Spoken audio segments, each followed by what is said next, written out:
The Jake Asman Show will begin shortly. Thanks to all these great Patreon members who help support the show.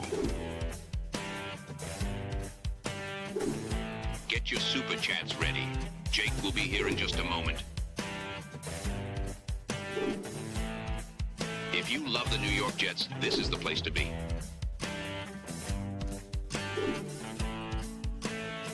And now, the Jake Asman Show. While you were sleeping, the New York Jets signed 2 more players. The problem is, we don't know if they're any good. We'll talk about that. Plus, we'll bring on a draft guru to tell us how the Jets' moves in free agency could directly impact their free agent, or their draft, I should say, strategy when it comes to pick 7, their second rounder, their third rounder, and much more. It's the Jake Asman Show. Let's hit it and get it started. Man, our Jets are primed to win another offseason, baby.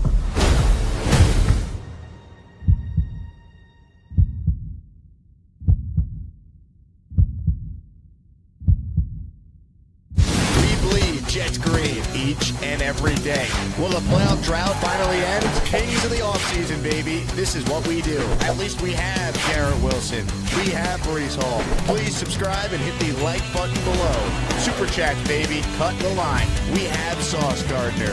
We have Quinn Williams. Prepare to be underdogs. Now it's time to talk all things New York Jets. It's the Jake Asman Show.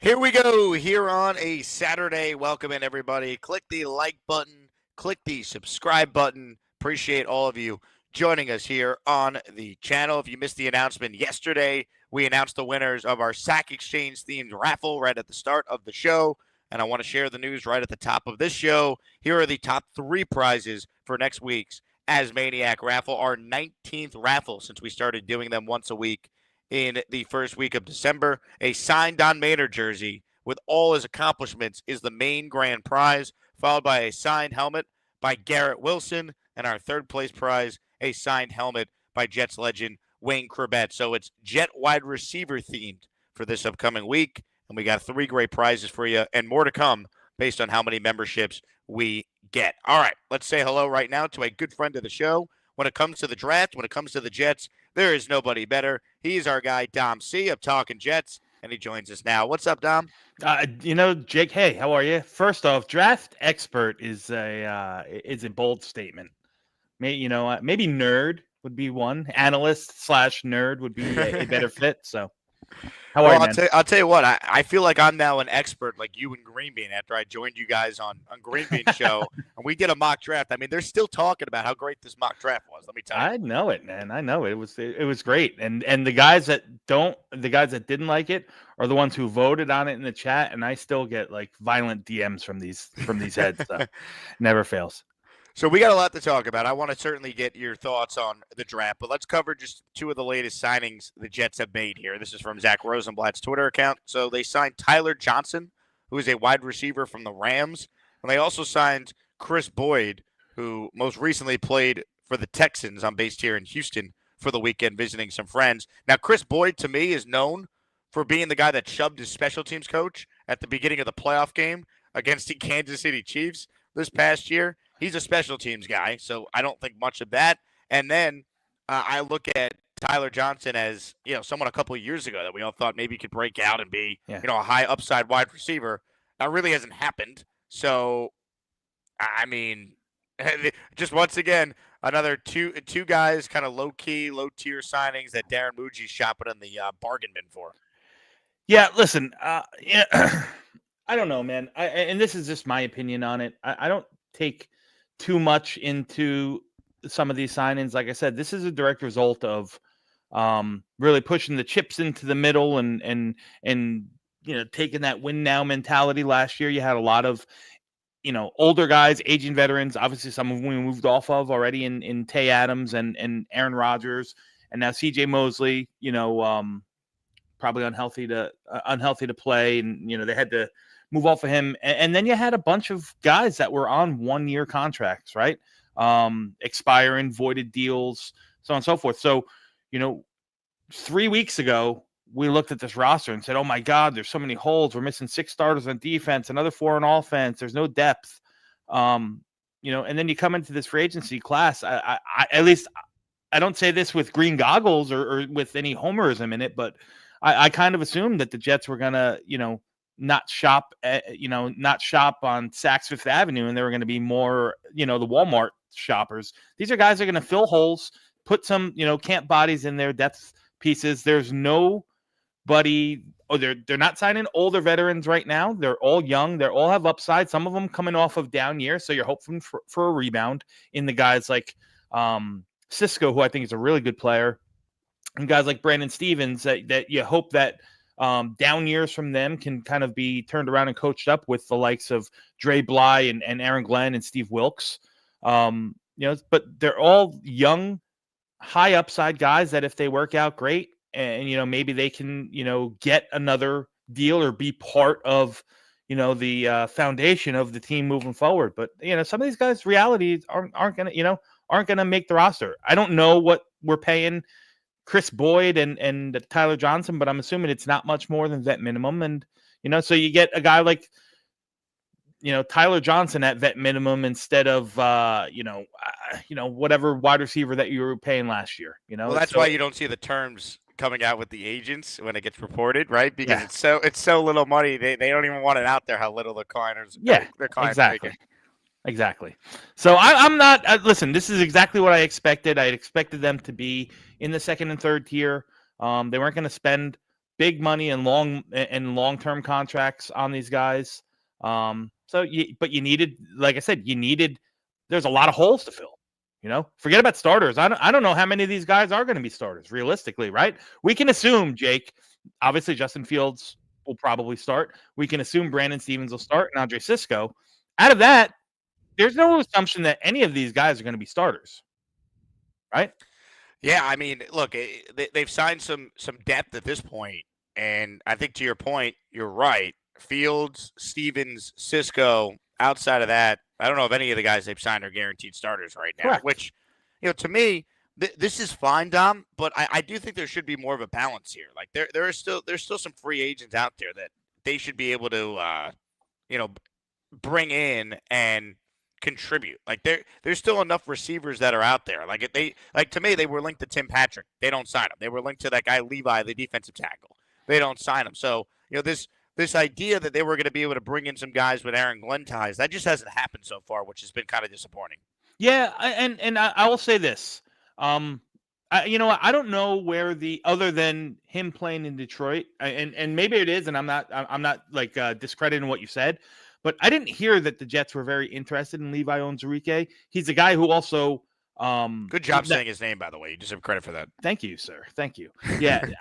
He's a guy obviously would have fit the bill because he's relatively younger, and he did not get paid a lot of money, but 2 consecutive years that he battled back issues. So maybe they knew, maybe Aaron Glenn knew something more about that, and maybe there was interest and I don't know. I can't imagine that the Jets were outbid at because he only got $6.5 million for 1 year. But the Tim Patrick thing, like here's the reality. Let's speak in reality here. It's Tim Patrick. It's not T. Higgins. It's not CeeDee Lamb. It's not Garrett Wilson. It's Tim Patrick. Is Tim Patrick that much more of an upgrade to the wide? Is he that much more of a upgrade to the guys that we already have on the roster, and Garrett and Alan Lazard as your 1 and 2? No, Tim Patrick's not going to overtake those guys. Well, Lazard's not going to be here though. I don't think. I don't know. I think I beg to differ on that. You think he's going to be on the team week 1? I think they're just waiting for Rodgers to sign with the team, and they're going to see if they can get a 7th-round pick for Alan Lazard. Yeah, listen, I thought that he was an absolute no-brainer goner, and it's clear in the rhetoric that we heard, at least when Robert Saleh was here, that, they thought they were going to move on from him. There's a new regime, and maybe they just thought, hey, listen, for what he's getting paid, because now he's getting paid $11 million, which is, not very high for these wide receiver 2s or 3s, right? Darius Slayton got $13 million a year. The guys, what is his name? I can't think of his name. I can't say his name. Zacharias. He got $10 million a year. So maybe they just thought, hey, listen, at $11 million a year, let's just keep him on the roster. It's cheaper. It's more fiscally responsible, and we can move on from him next year if we want. I don't know. That the longer he stays, and the fact that he's not released yet, makes me think that there's a chance that, that he will be here. Now, they've already taken a lot of dead money. They're going to eat a lot of dead money next year with, with Aaron Rodgers and with CJ Mosley now designated as post, June 1st cuts. So why throw more money into that? Not only the dead money this year, but dead money next year in Allen Lazard, when you can, get out of it next year scot-free. And then what you're paying him this year really is probably on the average of what a wide receiver 2, wide receiver 3 is getting now. If you're watching this live right now, hit the like button. More importantly, subscribe to the channel, as Maniac Madness will continue during today's show. Let's set the stage for everyone out there. We have a great matchup as we make our way through the opening round inside the Butter region. Today's matchup is the 7 seed Hamburger taking on the 10th seed Scott. Great matchup, 2 great callers. And if you missed yesterday's show, we had an upset. For only the second time in the opening round, a top 3 seed went down in the opening round. Jets Johnny, the 14th seed, did in fact defeat douchebag Allen by a wide margin. So today, as we move forward, what will the Asmaniacs decide? Hamburger, the 7, Scott, the 10. Ladies and gentlemen, voting starts right now. It's time for Asmaniac Madness. Who will cut the nets down as the top Asmaniac for 2025? Some of you don't even care, but we do. Let's get to it.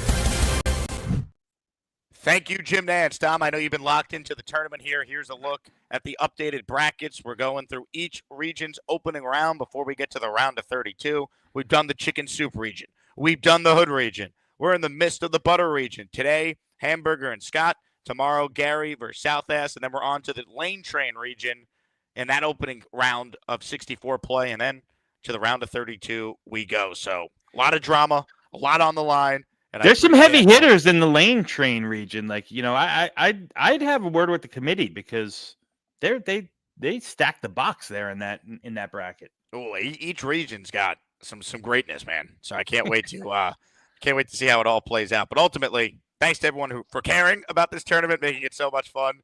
And good luck to you both, Hamburger and Scott. Voting is officially underway.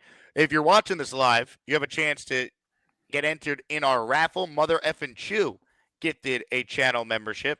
In fact, he gifted it to himself. He just signed up and became a channel member. So, Chew, you were the first person in this show to join the raffle, which features our grand prize of a signed Don Maynard jersey, a signed Garrett Wilson helmet, and a signed Wayne Corbett helmet as our top 3 prizes in next week's Asmaniac raffle. If you missed it, we did the raffle yesterday for the Sack Exchange items. I've been in touch with all the winners, so that will be sent out when I return to Houston on Monday. All right, comments, questions, super chats, they will cut the line. I want to talk about the draft now, Dom. So based on what you've seen in free agency, and of course the biggest move being, hey, Justin Fields is here on a $30 million guaranteed deal, so he's the quarterback in all likelihood now for 1 year. Your thoughts on how the moves they've made in free agency, or maybe the lack of moves in certain areas, how you think that could directly impact not just pick 7, but ultimately what the Jets are likely looking at with pick 7, 42, and then 73 in the second and third rounds. Yeah, well, it's really nice that, and I'm assuming there was some sort of elevator that didn't hit in the Devontae Adams that, maybe the Jets had to make the playoffs or be 500 or something like that. And if that was, they would have got 73. Instead, they take 92. So we move, or 91, whatever it is. We move up 18 spots in the third round. That's really nice. You look at how it lines up here, right? So, Jake, you pulled up, I don't know if you have it handy, the free agents that we signed so far. Yep. Thank you. Looking at this list, all right, you see that they have 2 defensive tackles on here. Now, neither, and I will say this, there's no 1-year move that would, like 1-year signing that would preclude any team, the Jets included, from, reaching or not reaching, but filling that position in the draft. So even though we did sign 2 defensive tackles here, these are depth pieces, probably camp bodies. We'll see if they make the roster. I mean, there's no lock that Cowart or Tufeli will be on the final 53, right? Okorafor is an interesting one. Now, I know that last year he didn't play much. Obviously, he played a game or 2 before he, parted ways pretty unceremoniously with the Patriots. But prior to that, he was a 4 or 5 year starter in Pittsburgh. So at least he has some experience. I don't know what the signing was for. I don't know the length or the terms or the salary, but I would assume that he's going to come in and he's going to battle somebody for that right tackle spot, whether it's a draft pick that's taken first, second, third, fourth round. That spot will be open. The defensive tackle is the defensive line, both tackle and edge, I think are still viable needs, as is the tight end room. Now, Stone Smart, everyone's favorite tight end. Stone, his middle name is Cole. How about that? Like Stone Cold? I thought that was funny. So, he's a tight end 2 material. He's a guy that the Chargers really wanted back. I'd be lying if I said, I know a lot about his game. I do know that, fun fact, he was a college quarterback coming in, that moved over to tight end position at Old Dominion, throwing passes to one Zach Kuntz. So not only do we have one of the few Old Dominion players in the NFL on our team, we have 2. How about that? So he's gonna listen. He's a pass catching threat. He's not much of a blocker at 225 pounds. So he'll probably fit that role that Kenny Yeboah left. They subbed in. They let Yeboah leave and they filled in with Stone Smart. So tight end 1 is still going to be an option. I think right tackle or offensive line in particular could still be an option. And obviously there's the holes in the wide receiver room that's still going to be an option. So you talk about 3 picks in the top 75. I think if I had to bet on anything, I'd probably say that you could go with a combination of wide receiver, tight end, tackle, or defensive tackle. I mean, you have 4 picks in the top 100. Those are the 4 areas that I assume, and I would lean. I know it's a much stronger defensive draft, so I would probably lean towards the offensive side early on. And it's really going to be dependent on what happens at the couple picks before us, Jake, at 6. I know Armand Membu is the name that seems to be the hot buzz name. Everyone loves Membu now. I never heard of him until like 2 weeks ago, but everyone loves Membu now. I know you have because you're a draft guy, but like Membu, it's like they need to take Membu now, and I'm like, I hope he's good. I love Membu too. Yeah. So I do like Armand Membu. I don't know if he's pick number 7 worthy. Like I don't know if he's that guy. Really, the only guys I think that might be really, really that guy for the Jets, like worthy of that pick, undoubtedly would be Mason Graham and Tyler Warren. I think they're flat out, they are the guys that I would kind of hone in on. Now, if I had my druthers, I absolutely would take Tyler Warren over Mason Graham. And I'm not saying Mason Graham's bad, so don't get at me in the chat here, guys. I just think for the Jets, not only needs, but the fit along their defense, I'm not sure exactly how they could, at least in base, where that fit next to Quinnen Williams is. And again, you're paying $26 million. You're paying Quinnen Williams $26 million. Do you really want to invest another top 10 pick along the defensive line? If they choose that's the way to go, if that's the best player, that's fine. But Tyler Warren kind of crosses off all those boxes in terms of abilities, top 10 worthiness and positional need. So for me, that's probably the way I would go. And I'd look into that second round, and I think it gives, if you knock off Tyler Warren, I think it gives you some options in the second round. I happen to really like that group of wide receivers that between 30 and 60. There's a bunch of good names there that I think would be really good meshes to the skill, complementary mesh pieces to what Garrett Wilson is. Jaden Higgins out of Iowa State. We have a good Iowa State pipeline, so our scouts there are strong. We keep bringing guys in, and I'm assuming, I'm assuming they're doing their homework on him. I'm sure they're doing their homework on all of them, but he's that big guy, 6'4", 215 pounds. He's got really good, a really good get off, release package that he's, a typical prototypical X boundary guy, but he's not slow and lunky. Like, he's got some moves, really solid hands. He's a guy that I would circle in that second round. So if we started again, hypothetically, no trade backs, no nothing. If we started with a start like Tyler Warren and Jaden Higgins, I think you're getting very good value, very good talent at positions of need. If you're watching this live, hit the like button. We're talking with Dom C of Talking Jets. Let's give a huge shout out to the Rick Kent. He gifted 5 channel memberships for the people. Show me the money. Show me the money! Money. There you go. Rick Kent's memberships went to A Click and a View, Dat Boy Booby, that's the real name here, Niner for Life, Curtis Martin Fan 28, and Vog, all receiving channel memberships from Rick. He is the first person to gift a 5 spot, and that means 5 entries for Rick in our next raffle. David Atkins is watching live. Thank you, David. He has gifted 1 channel membership for the people. According to YouTube, that 1 membership that David Atkins gifted went to listener Eric Posada. Mr. Posada, you thank David Atkins. Barney with a super chat. Woody, win the offseason. AG, no, build a team. Love it. TBT or TBD, Barney. A lot of these players aren't anything to write home about. We'll see if they could find some value with some of them, but I don't think we could applaud this Jet strategy yet till we see how it pans out. Like, I'm done just blindly believing in what they're doing until I actually see it. That's kind of where I'm at. And it's fair. Listen, again, I think I said it. I don't know if it was on the air or off the air before to you. We don't have to like it. They're rebuilding. They're not. This isn't a tear it down to the studs rebuild like Joe Douglas entertained, but you had no choice but to plug. You had too many holes to plug in. It wasn't going to happen in one free agent period. It wasn't going to happen in one draft. You had to bring some bodies in.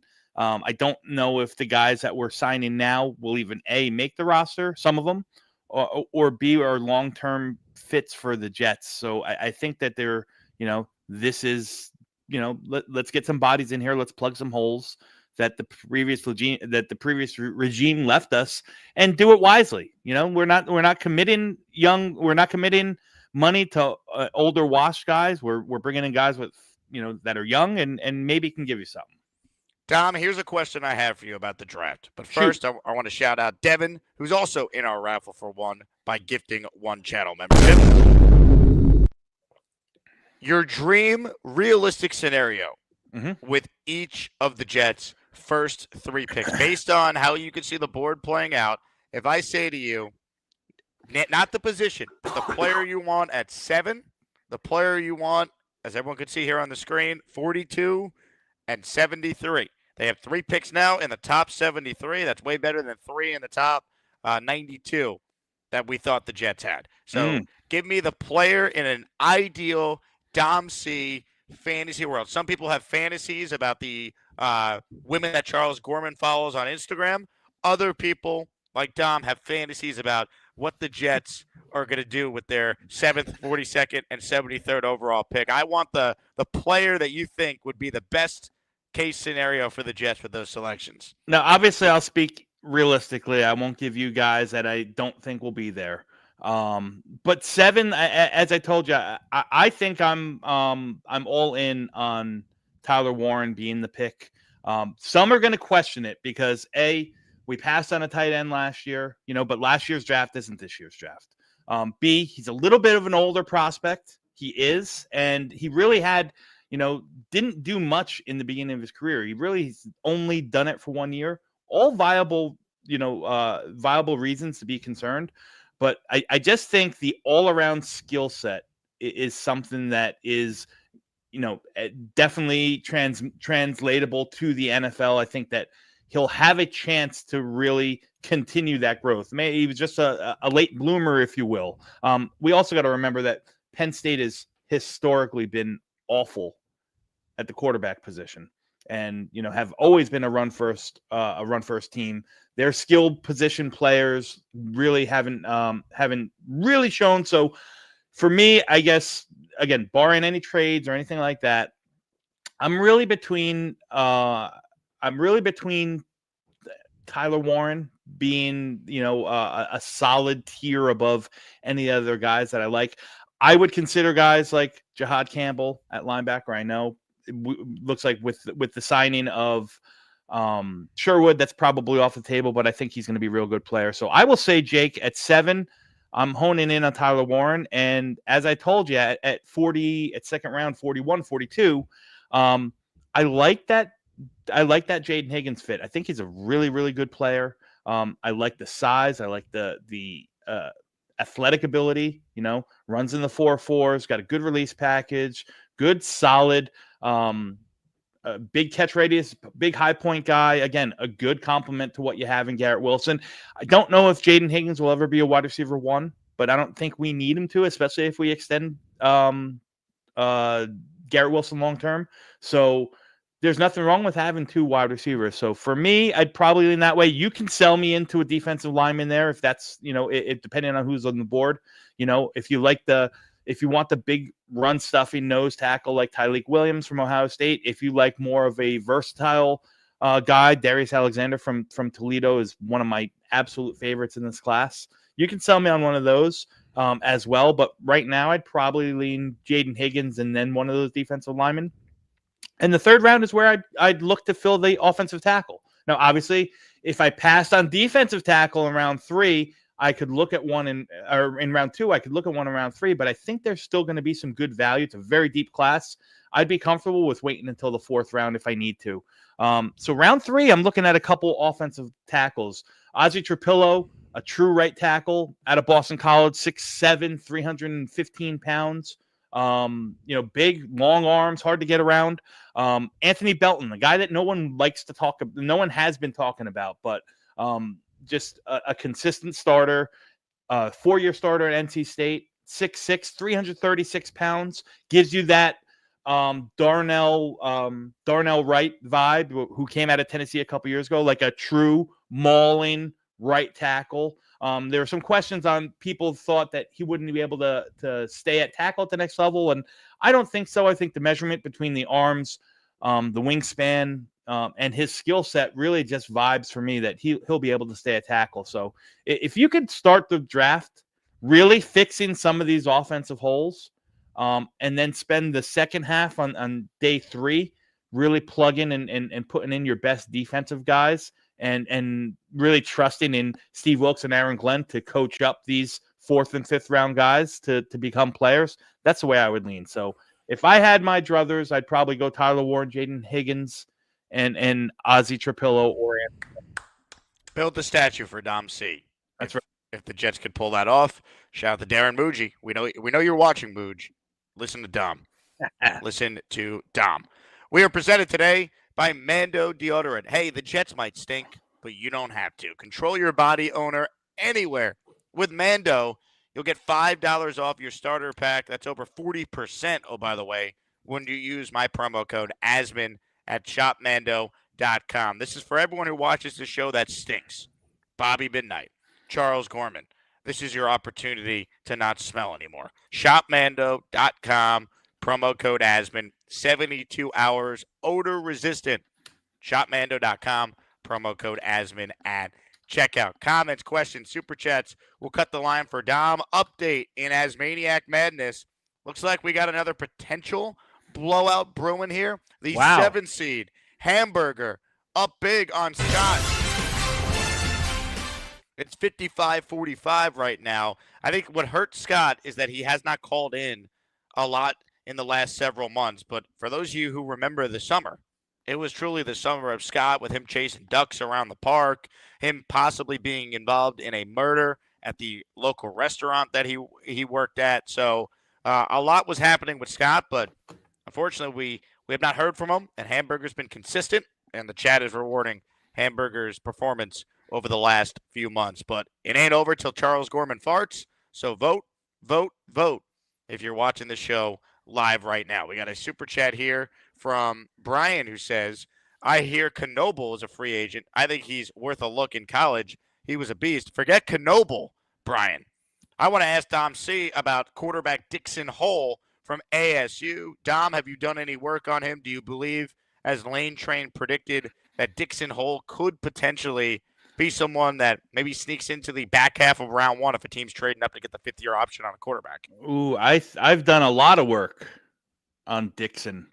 And yeah, the back end is where Dixon really fits in, if you will. I'm trying to play along with the play on words here. Dixon Hole's who doesn't like Dixon Hole? I have yet to meet somebody who really doesn't care for Dixon Hole, man. By the way, I should clarify. Scott's restaurant, there wasn't a murder, it was a robbery. Thank you, Boomtown. Chiefs fans, the only one, to our knowledge, that was involved in well, I don't want to go there. Anyway, hit the like button if you're just tuning in. Comments, questions, super chats. We'll cut the line. Dom, if the Jets were to be faced with a scenario where Shedeur Sanders is on the board at 7, do they take him? Do they trade out? Do they take a different player? How do you think this regime would approach Shedeur's there at 7 after they gave Justin Fields $30 million guaranteed? So I know that I happen to like Shedeur Sanders a lot more than the consensus. Do you have him rated higher than Cam Ward still on your board? I do. He graded out higher than Cam Ward. I mean, we're talking fractions of a point different, but I'll tell you right now, Sanders is at 24, Cam Ward is at 25. So we're talking peanuts here. Do I think that the Jets would take him? I have no idea. This is, just true transparency. I have no idea what the Jets' interests are in Shedeur Sanders. I haven't heard or seen that they've been tied or talked about him. Mum has been the word on that. I know Josina Anderson came out with a thing that said somebody in the top 7 didn't really care for the way Shedeur came off, and we can assume that might be the Jets. So I don't know. I think best case. First off, I'll say this, Jake. I don't think he's going to be there at 7. I think Shedeur Sanders and Cam Ward are both off the board by 3. But in that scenario, I think that would be the perfect opportunity for the Jets to trade down. I don't know if I'm not saying that Justin Fields, I'm hitching my wagon that he's the future, but I think that the Jets, in really watching how they're navigating this free agency period, I think that they see that they need to get young bodies in here that can, develop and challenge and push and compete. And that they're not ready for that quarterback yet. So I don't think that a round 1, especially a top 10 quarterback, is probably in the cards. I would say that if he's on the board there, Muji plays let's make a deal. Oh, I would love that. To me, they could get extra picks in this draft class. That would be, that'd be awesome. Just given where they're at. Even if, say Shedeur is there, Dom, someone's going to offer you a second-round pick next year in whatever trade. So then I have that extra second that I'm now armed with to potentially go up and get my quarterback in 26 if need be. And it doesn't hurt as much to make that move. I would strongly consider that as well. Yeah, I mean, and if you look at the teams, that could be in the quarterback market, right? Obviously, forget about the Titans, the Giants, and the Browns, who I think are all very much in the top 3 quarterback market. The Raiders still could play. I know they brought in Geno, but he's not long-term. I don't know if they're going to, spend a top 10 pick on him. The Saints are an option. I think the Rams are an option. I think the Steelers are an option. I think these are all teams that could be in the round 1 quarterback discussion. Now, would any of them want to move up all the way to 7 from down at the bottom?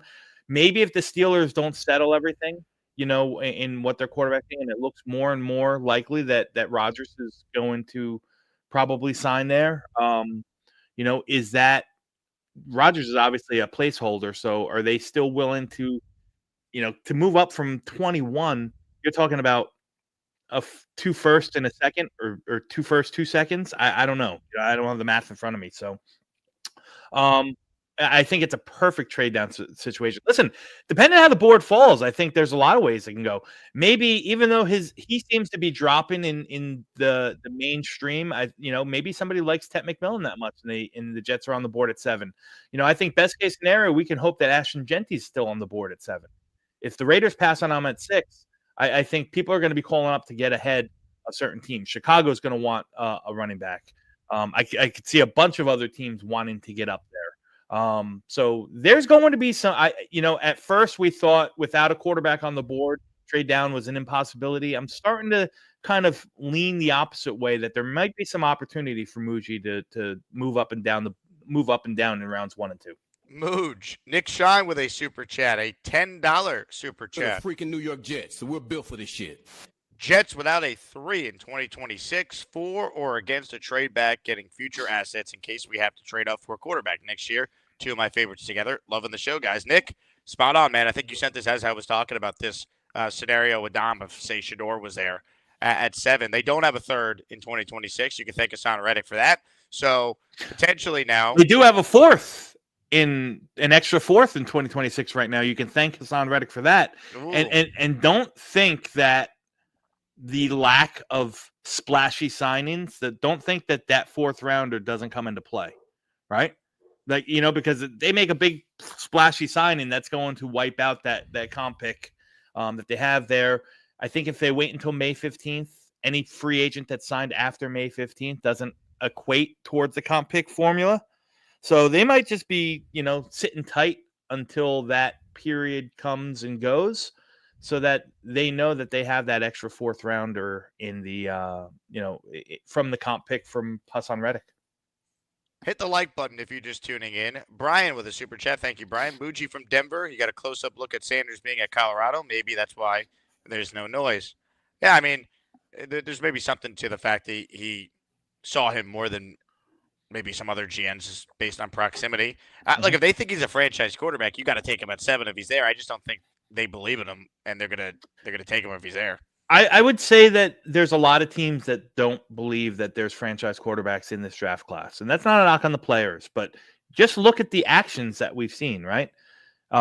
Seattle, they decided to, give Sam Darnold on his 5th team, starter money. Lower starter money, whatever, 30, the Baker Mayfield deal, $33 rebound starter money, instead of, invest in the future. The Raiders, who are in arm's length of one of these quarterbacks, decided to trade for Geno Smith instead. So to me, that says that, yeah, maybe these guys will be okay, but I don't think there's anybody, franchise altering. If that was the case, the Raiders wouldn't have made that deal for Geno. They would have just sat pretty, see what happened, and maybe decided to move up and down, because they do have extra capital, themselves. They had. What it is though, Dom. Maybe they feel like Shador is not going to make it to 6, and it's too big of a risk to trade all the way up to try and get him. But you're right, Jake. But that would tell you that they're not really sold on him being a franchise. If they thought that no doubt he was a franchise quarterback, they would move up from 6 to 2, because Cleveland wants to move back. Cleveland absolutely wants to move back. You think so? I absolutely, 100% undoubtedly think so. It's weird because Schefter's been saying that he thinks they're going to go quarterback. So it's like there's a lot of mixed stuff on what Cleveland's thinking. Miles Garrett did an interview when he was asked, "Hey, do you know who the quarterback's going to be?" And he's like, "I have a pretty good idea on what we're trying to do." And that to me insinuates, hey, they told him we're drafting one of these guys. Yeah, maybe. I don't know. I would bet they're looking to move down. Ladies and gentlemen, let's give a huge shout out to Bo C, who's paying for today's lunch. He just dropped a 10 spot of channel memberships for the people. Hit it, Aaron Glenn. We're the freaking New York Jets, so we're built for this shit. If you hear your name called, you thank Bo C. Any relation to Dom C? We don't know. Elbow Fat, Confessor LeBron, Carly Fleischer, Sergio Diaz, Keldrick Stevens, Albert Silva, Ronald Belfon, Barry Bonds, Home Run King, Dylan J, all receiving channel memberships. Give it up to Bo C. Bo, appreciate you. Gator writes in, I believe that the Jets are bringing in the worst possible players in order to tank. There's no way a serious team would be bringing in these nobodies. Dom, your thoughts on the Jets tanking according to Gator McCluskey? Yeah, I don't necessarily agree with the Great Gator. I don't think it's a tank. I think it's more realism. Yeah, they know that they're not a team that's Super Bowl bound here, and they don't want to. They got to clean up a lot of what was left to them, or lack thereof, what was left to them, and still not hamstring themselves for the years to come. And listen, a lot of this might be shrewd. These very low key moves and very low key. Um, you know, maybe it has something to do with them trying to first lock in financially what they need to for Garrett and Sauce. Fair point. I don't think they're tanking Gator. I think what it is it's just a reset year. And they're not going to use the word rebuild because I don't think it's a true rebuild. It's not like what, as Dom said, Douglas tearing it all down. But yeah, it's a rebuild. You could say reset, retool. It's a rebuild. It's just not. Let's bring it down to the studs and start from scratch because there are some foundational pieces. No way they're tanking, but it's also not all in the try and win, if that makes sense. Their success, Tom, will come down to if this coaching staff is any good and can maximize the existing talent and take a guy in Justin Fields who has some ability and turn him into a consistent quarterback for a year. Yeah, I listen, and for the money that you're paying them, which is not much, it's the bottom quarter of the league in terms of starting quarterback. If it works out, great. Then you have your next Baker Mayfield, Sam Darnold thing. And if it doesn't, you're not committed to much. Again, even if this year, I think it's safe to assume he's going to be the starter this year. So you go into this year and even next year at $20 million, if it doesn't work, he's, a fairly high priced backup quarterback. But you would assume that a rookie quarterback will also be on on the books at that point in 2026. So you're not paying the quarterback room a whole ton. The balance goes from paying a starter high money and a cheap backup to vice versa. You bring a cheap rookie in. Hopefully he's going to be the starter, and you have a good safety net. It's a small 2-year commitment to Justin Fields. Really, really, the ceiling's kind of, unknown. If it works out, this is going to be this, will it work out? I don't know. But if it does, you're gold. What percentage would you put on Fields actually working out and being the long-term starter? I'm at about 25%, which is probably about 24% higher than any of the other options. So that's why I'm not like killing the Jets for it. I just don't believe Justin Fields is ever going to be like this team's franchise quarterback. Yeah, I mean, I'd probably lean with you, Jake, right around there. I don't know if this is a long-term, if it's a true long-term solution. He's wearing number 7 now, so according to some, that increases, as the kids say, Dom, his aura or whatever the hell that phrase means. So Justin Fields now is rocking number 7. Hopefully he's the next Kenny O. Kenny O is the man. Who else wore 7? Didn't Gino wore 7, right? Gino Boomer wore 7. Yeah. Hassan Reddick wore 7. Hassan Reddick, that's right. Hopefully he plays. Yeah. Listen, I don't know, man. I got to be honest. Like, by the way, the Justin Fields emoji is updated to number 7. Thank you to Snowball for making that change for me yesterday. So shout out to you, Snowball, and enjoy the Justin Fields number 7 emoji as Maniacs. Yes, but listen, it's really low risk, high reward, right? At worst, you know what you're going to get, right? And you're going to get a guy that's going to be able to keep defenses off balance because he is a true, his legs are a true weapon. If everything else works out, there's so many unknowns in it. But I'm with you, Jake, that in hindsight, this was probably the best move that they could make. I mean, could you imagine if people are freaking out now? Can you imagine if they brought in Marcus freaking Mariota as quarterback? Carson Wentz? Smell the 4 wins, baby. Smell it. Incredible. Yeah, Bruno, you're 100% right. We got to address some controversy going on right now in the Jet YouTube community. All right. Apparently, there's some major issues going on between Bobby Midnight and Paul Boy Green, Esden Jr. And no. you know, I love to hit on controversy. We're not afraid of it on this show. So apparently, I'm being told by One Punch Dave Briga that one of our great callers, Neil, had called into the End of Boy Green show to argue with another one of our great callers, NY Jets Florida Ted, over Aaron Rodgers.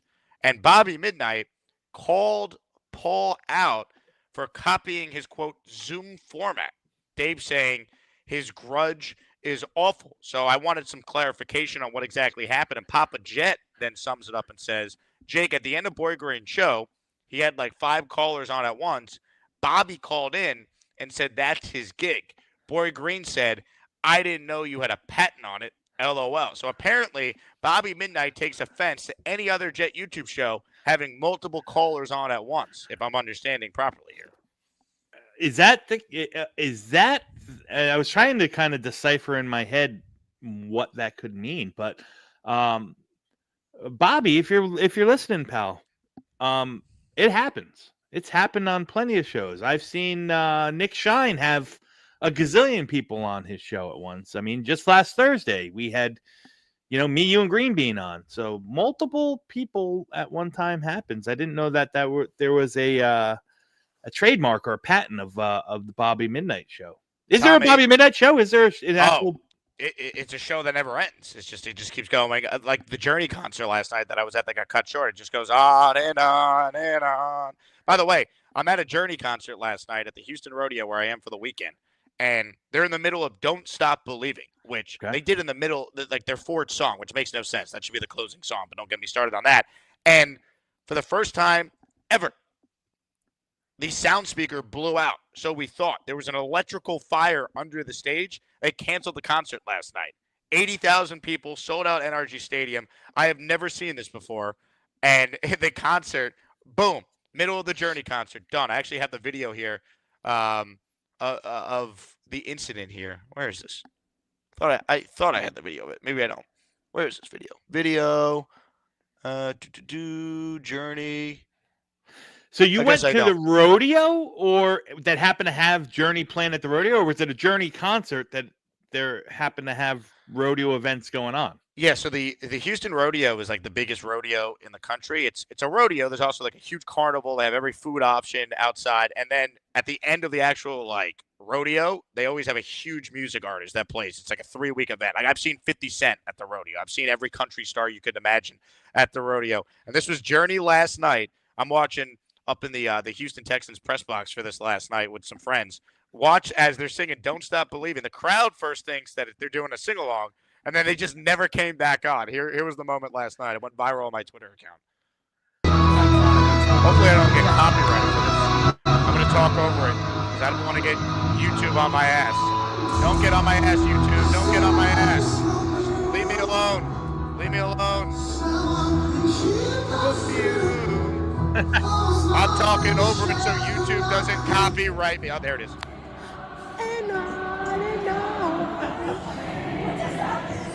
Waiting.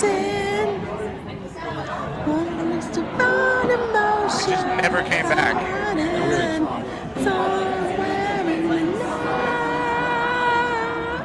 Well, they should sign up whoever's in the press box singing with you, Jake. Shout out to Christian Damien, who's probably not watching the show, but who I was sitting next to last night. A voice of an angel.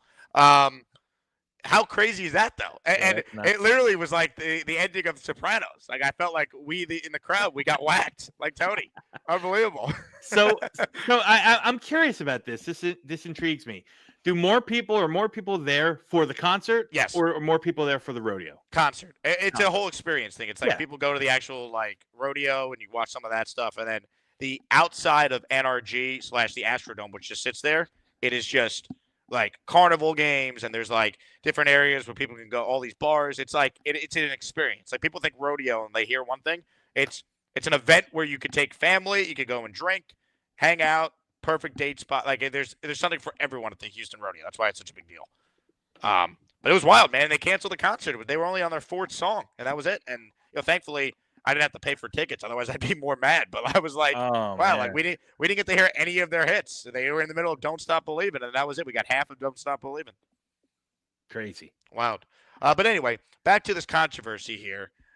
One Punch Dave Briga calling out Bobby Midnight. And if you're new to the show, this is what One Punch Dave Briga does. That's how he was able to take down Beastbreaker despite being a 15th seed. He thinks that Charles and Bobby need to get a job. This cowboy hates to see us maniacs complain. What he call him, One Punch Breaker. You need to get a job. What he call him, One Punch Breaker. The beast is on his ass. Call him One Punch Breaker. Has anyone seen me naked? Call him One Punch Breaker. 'Cause you'll only need one.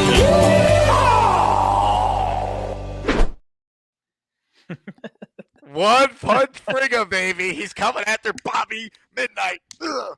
All right. Back to your super chats. Then we'll hear from Hamburger, who's competing. And I believe Bobby Midnight will maybe make a statement on going after Boy Green for, dare I say, doing a YouTube show. Anyway, Bino, you're in the raffle for one. Thank you very much. Bo with a super chat here. Bo, thank you for the support. I disagree with Gator. I think AG studied the tapes of our foundational pieces and is surrounding them with needed physical attributes, not big star names, but big star games. Glass half full. Look, I appreciate the optimism, Bo. I have been disappointed with some of the free agent moves. I've understood some of them. They're not done yet, so it's not a finished product, but it's going to come down to coaching with this team because if they're well coached, they should be able to be a lot more competitive and win some games that they didn't win last year because coaching, I thought, was the biggest issue with the 2024 Jets by far. Yeah, and I don't think that the roster reconstruction is done yet. Like I said, remember, they're going to get what, 20-something, $26 million comes off the books, or comes back to the cap, I should say, on June 2nd, once the Rodgers and Mosley, post June 1st cut becomes official. So maybe maybe you'll see some of those veterans that can play, that can actually, get signed and come in and play the game and be resourceful pieces on the offense or defense. Some of those veterans don't sign until camp starts or into camp. So maybe they'll use some of that money and attract some of those guys. Remember, Justin Simmons, big target for Jets fans last year. He didn't sign until July. He didn't sign with Atlanta until July. Good point. Yeah. Jets Carpetbagger, super chat. Didn't see any temporary tattoos on the merch site. You should add an Asmaniac tattoo. People could put it on their face when they call in. Like right here. What are these called? Neck tattoos? Yeah. I think Asmaniac.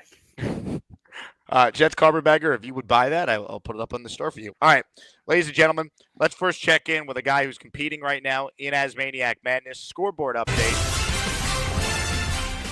Hamburger 56, Scott 44. Maybe this call could clinch it. We say hello to the number 7 seed in the Butter region. The Hamburger's on the line. Hamburger, how are you? I'm good, man. Happy Saturday, everyone. How we feeling? I'm good, man. I feel good today. I got up. I had to go to the dentist. I came home. I did some honey to-do list things. Took care of my wife's cabinet. And just chilling, man. My daughter went to go get her haircut, and I'm hanging. So, but what was I going to say, man? I think this is just a rebuild. Not a whole rebuild like you guys talked about earlier. But I think it's going to be, watch. Let's see what happens. Curb your expectations. Let's hope for 7-8 wins. I doubt if we're going to make the playoffs this year. That's I don't even want to think of that. So I'm going into it as just watch the moves that they make. I don't have a lot of time to sit back and dissect the draft and everybody else now because I got this new job and it's been tough to really tune in. But for me, I'm just curbing my expectations. I want to go into the season. We have a brand new coaching staff. They're going to have their bumps and bruises going forward, developing their offense, developing all the new players that are coming in. I'm just going to sit back and watch, man. I want to see improvements this year. I want to see a cultural change. I want to see some confidence on the field, not making a lot of mistakes. And I do not want them to get rid of Thomas Morstead, for the love of God. They better not. I seen that, man, and I was like, oh, come on, don't get rid of him. Can we add a kicker? We're adding a punter for competition for whatever reason. Let's add a kicker. How about? I don't know, man. Thomas Morstead's been awesome since we signed him, so I don't see him regressing unless he's saying that maybe he doesn't want to stay. Who knows? But I doubt that very much. But just fans out there, just curb your expectations. Go into the season and let's see what this coaching staff can do. they're all first timers for the most part. I mean, they're going to have to develop their offense. It's going to be tough, man. So hopefully they pick the right players that complements what they want to do, and we move forward for a good season, man. Just a better season than last year. I don't want people talking about how we're going to fire the coach and he sucks and this and that again. I can't deal with that again. So I bit in too much last year and the year before, and I'm not going to do it again. I love football. I love the New York Jets. Been watching them for 40 years. I just, I don't want to hate them. I just want to watch, and I'm not buying into it again. Never. No way. So, but listen, man, I appreciate it. Hamburger. Let's talk about the real elephant in the room here. The key to your victory. What do you think it's been that you're up right now on Scott? I don't know, man. He's the one with that always does his hair strange, right? I think when I first came on the show, when I first started watching you, he was on a few times. I found him interesting, but then he disappeared. I don't know, maybe because I call in and I don't know. I don't get into too much crap on the show, and I try to keep my calls quick. So I have no idea, but I appreciate that people like me. At least some people. It's look, I mean, the thing with Scott that you have to understand is that he's a loose cannon, so we never know when he's calling in, and I feel like his absence has hurt him in this matchup here. Probably, because I know the times that I've seen him, he was entertaining. There was a lot to him, so the fact that he doesn't call in probably helps me a lot. I didn't think I'd make it very far in the competition. You have a lot of great guests on this show. You got a lot of callers, a lot of Asmaniacs that are awesome that I enjoy watching. So it's an awesome show, Jake. You put together a great show, entertaining, and it keeps people busy during the off season and during the season. So Very humble. I enjoy it. Very, very humble right there, Hamburger. I think that's going to win a lot of points, man. Now, Hamburger, let me I try ask to be you a humble guy. You're a humble man. You're a family man. What do you make of this latest controversy that Bobby Midnight is trying to own the rights to multiple people on a Jet YouTube show? Well, we did talk about him the last time that I was on last week when he had his tournament going, and we spoke about how he had that month or two that he was bad Bobby, and it seems like that's coming back. I think he needs to maybe search a little bit, because you go on TikTok, you go on everything else. People have multiple screens all the time. So, I don't know, Bobby. I'd probably check yourself for that. So that's what I think. Ladies and gentlemen, he is the Hamburger. Hamburger, keep up the great work. When you call in, the burger emojis everywhere, and it's great to see you. I appreciate it, everybody. Enjoy your Saturday and stay out of trouble. The Hamburger. Check it in. Ladies and gentlemen, his opponent is Scott.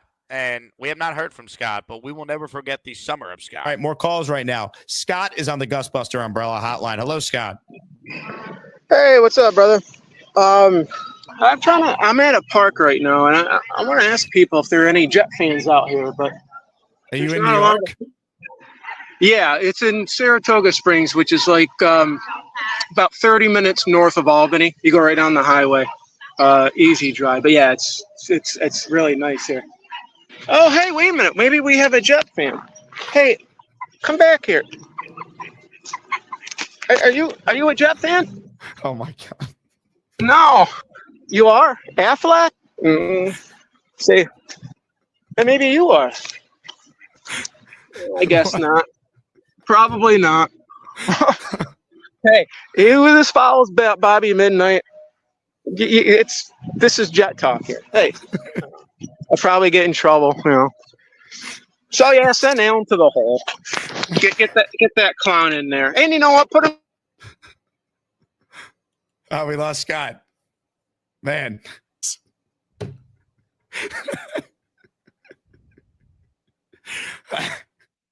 Scott's one of the best, man. That was great. That was great. I knew exactly where it was too. We go to Saratoga. My wife and me and the kids go to Saratoga every summer. I love that. It's great. Dom, I think it's time to check in with a man who's been discussed. He's involved in some controversy, apparently. Oh, I will. Let me get my popcorn for this one.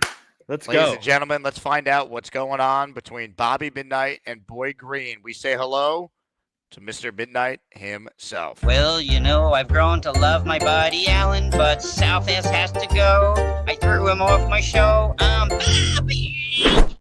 Hello, everybody. Hi, Jake. Hi, Don C. Hey, Bobby. I voted for hamburgers. I voted for hamburgers. What's the deal, Okay. Bobby? What's happening here with you and Paul? I don't like to step on your toes. Well, okay. What does that have to I do with wanted Paul? to step on Paul. I wanted to step on his toes. Okay. So I started my show. Then I called in. Okay. I didn't know they were having a fight. Okay. Ted and Neil. So I don't think it was a fight. It sounds like it was a sports talk argument, which happens all the time when you no, debate that stuff. wasn't the deal. I didn't know it was. I thought he never has that format, so I asked him, and he told me, and I apologized. I said, "Oh, okay. I didn't. I just got in here. I didn't know what happened." So then I said goodbye, and that's what happened. What do you mean? What do you mean?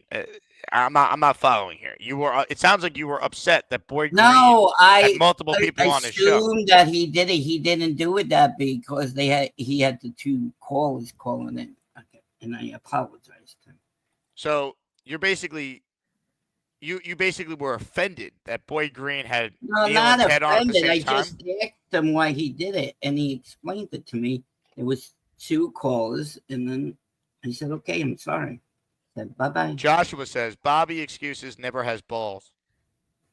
Oh, shut up. And big deal, Dave Brigger, Tuesday, I'm going to get help with finding a job, so go blow yourself, okay? Whoa.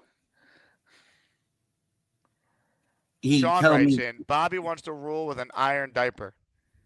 oh, shut up. Dan says, apologize to Boy Green. I'm not apologizing to him. I did. I already did. So Yes, don't worry. you did apologize to him. Yes, I said I'm sorry because I didn't know.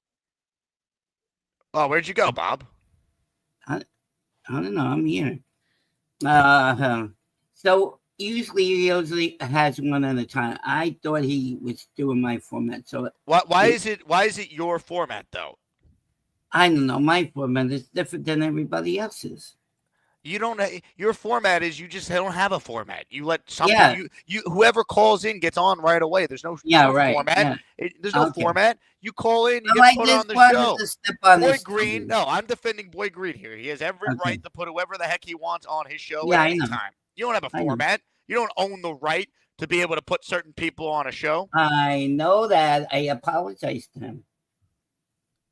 Man, it sounds like you tried to take a shot at Paul here and it backfired. That's what I'm seeing. No, I know, but I just stepped on his toe. I don't step on your toes. I ended my show before your show started. So.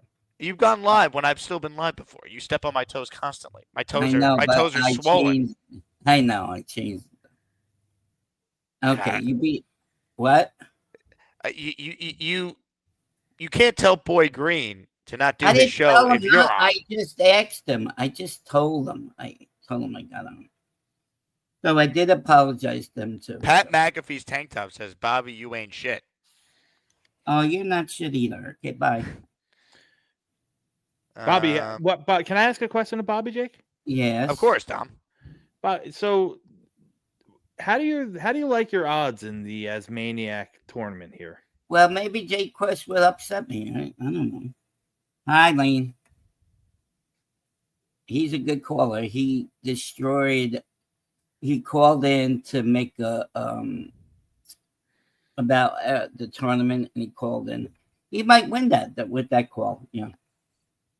I think you feel and Boy Green need to clear the air because clearly there's some sort of No, vendetta don't you have worry against about him. Don't worry. Dave Brigger says Bobby is haplessly backtracking the truth. Dave, what exactly happened here? Oh, I don't want to hear from that. Oh man.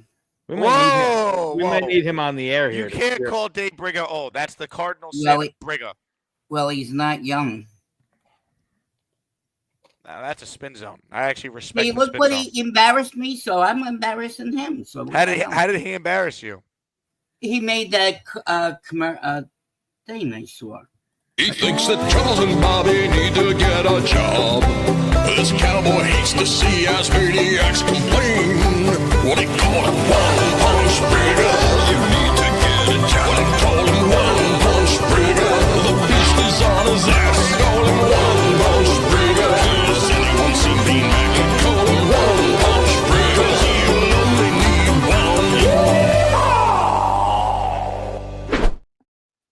Well, he assumed I'm getting a job on Tuesday. I'm going to go out for jobs. Okay, so pipe down. Yeah, Dave, pipe down. Hey, what are your thoughts on Dave Brigham being the arbiter of my callers needing to get jobs? Well, you and Nick got me going, so I'm getting a job. So shut up. Salient point. I know. I'm doing good.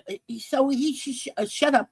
Okay, I'm never going to talk to you again, Dave Berger. I'm not going to say a word to you. You are just leave me alone, all right? Leave me alone, okay? Ladies Don't and gentlemen, come on my show. Don't do anything. I don't want to talk to you. You talk behind my back all the time. So be quiet, okay? That's all I have to say to you, Dave Berger. ladies and gentlemen, Bobby Midnight laying the hammer down on Dave Brigham. He thinks that Charles and Bobby need to get a job. This cowboy hates to see us maniacs complain. What he call him, one punch Brigger. You need to get a job. What he call him, one punch Brigger. The beast is on his ass. Call him one punch Brigger. Has anyone seen me Mac? Call him one punch Brigger. He'll only need one. On a side note, that is probably one of the best videos Gator has ever made. Since I started having him make stuff for the show. Absolutely incredible. This is about to get even more entertaining. Ladies and gentlemen, to get more on what actually happened this morning, because I didn't see it live. I was sleeping. I'm an hour behind normal time. Let's check in with a man who dealt with the wrath of Robert Woodruff himself. I'm going to lose my gosh darn bananas. Boy Green, what happened? What the hell? What kind of... That's the fastest backpedal I've seen since a Jets quarterback in 2010. Oh, the truth. What happened, Boy Green? I didn't see it live. I've only heard the account of Midnight on the show just now, and people in the chat saying that's not what happened. You host the Boy Green program. What happened? I do. Yeah, so let's lay it straight here. So there was a sporty debate, which I believe happens on every show. Jake, you're a seasoned radio professional. You'd be able to judge that, I'm sure. So we had some good conversation earlier in the show between two callers. I said, great. And then all of a sudden, more people wanted to get in, take sides and all the debating. So more callers started jumping on the show. And then as the show's wrapping down, we had like the Octo box, and we start going 765 like a Brady Bunch special. We're going down. I'm like, wait a goddamn second. Is that Bobby? Is Bobby calling in? I haven't seen Bobby on any Boy Green programming in some time. So clear the decks. I'm like, Bobby, here we go. And as soon as Bobby comes on the show, he's like, the hell? And I'm like, what? What's going on? He's like, multiple callers? What's up with that? You're stepping on my toes? And I'm like, stepping on your toes? First off, when did Bobby patent the ability to have multiple callers on a singular program? By the way, didn't we all have YouTube channels before Bobby? So if even there was some sort of made-up seniority clause, wouldn't we both be able to cash that in and exercise that ability? The Bobby show of having all the people on at the same time, God bless. We all have the right to do whatever flipping show we want to do. But that Bobby was offended that I had my radar's going off. Paul has more than 2 people on the show. Oh, hey, pal. Watch my toes here. I'm Bobby. Hey, I'm Bobby. Bob from Vermont. What the hell? So, yeah, Bobby was aggressive. And then I'm like, hey, Bobby, first off, this is how it got there, but do you have a patent on it? And then he was like, oh, I apologize. And I'm like, oh, hey, Bobby, what's going on? We have like some beef apparently people keep telling us about. And he's like, goodbye. Boop. And he just got off. He like refuses to speak with me. He called into my show and he refuses to address his beef. I want to make this clear on the Jake Asman program. There's some elite program at Dom C, by the way. I'm sorry. I barged right in and didn't even say hello to your fine fellow over there. We'll see you on Monday. But I just don't understand the beef. And I have no beef. I want to make that clear on the Jake Asman. I've got zero beef with Bobby, but Bobby apparently has a beef with me, which is unfortunate. Jake? Well, I'll tell you what. Let's try and get to the bottom of it because I mean, to me, based on what you're telling me, Boy Green, it appears like Bobby Midnight seems to think that he has the rights to what is known in the world as a Zoom call. Essentially. Yeah, so right. I don't buy it, but you know what? Bobby's on the line. Let's check in with him right now.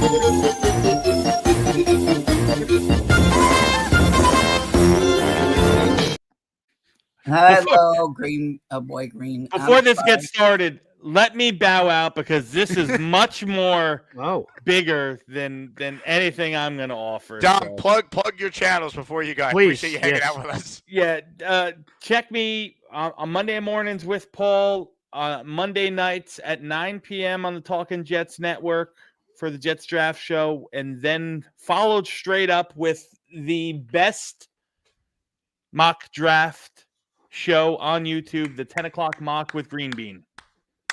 Dom, Damn straight. God bless you.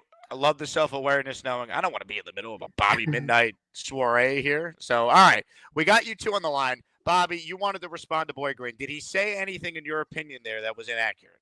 Well, no, I think he summed that up good. Boy Green, do you have Facebook at all? Sure. Facebook, Twitter, Instagram, Okay, TikTok. I want to talk. I'll type it in while I'm mad at you. I'm not saying over here. Okay, right now. Okay, but I do apologize because I usually try not to step on Jake's show, but I wanted to try to step on your toes today. Oh, you wanted to step on my toes, you're saying? Yeah, that's what I was So wait, trying to tell you. How did you step on his toes? By just calling into his show? You thought you were No, stepping you on know, his I toes? try to not do a show like when you're on, and then I wanted to just to trouble you. Okay, I'm sorry I started troubling you. But the thing I don't understand, Bobby, is so you say you want to talk to me privately about whatever your issue is, which, by the way, Yeah, I still because I don't don't wanna understand what it is. spread all over me and you gotta talk. I'm all cool with talking, but I just don't understand. You say you were trying to step on my toes because obviously you have some squabble with me that I'm unaware of. Yeah, but I you was don't want to just settle the trying to squabble make- publicly. That's the thing I'm not understanding. I wanted to make some fun. Okay, that's all. And then I didn't know you had a fight. I said, I'm sorry. Oh, I didn't have a fight. No, I'm just No, people I were know you debating on had the show. Always that had a fight. I didn't know. It looked like sorry. Sounds like you tried to pot stir, Bobby, but Yeah, Ted, I let's am put it pot here. stirring. Yes, I You're agree not with Ted. that. You didn't graduate from Ted U.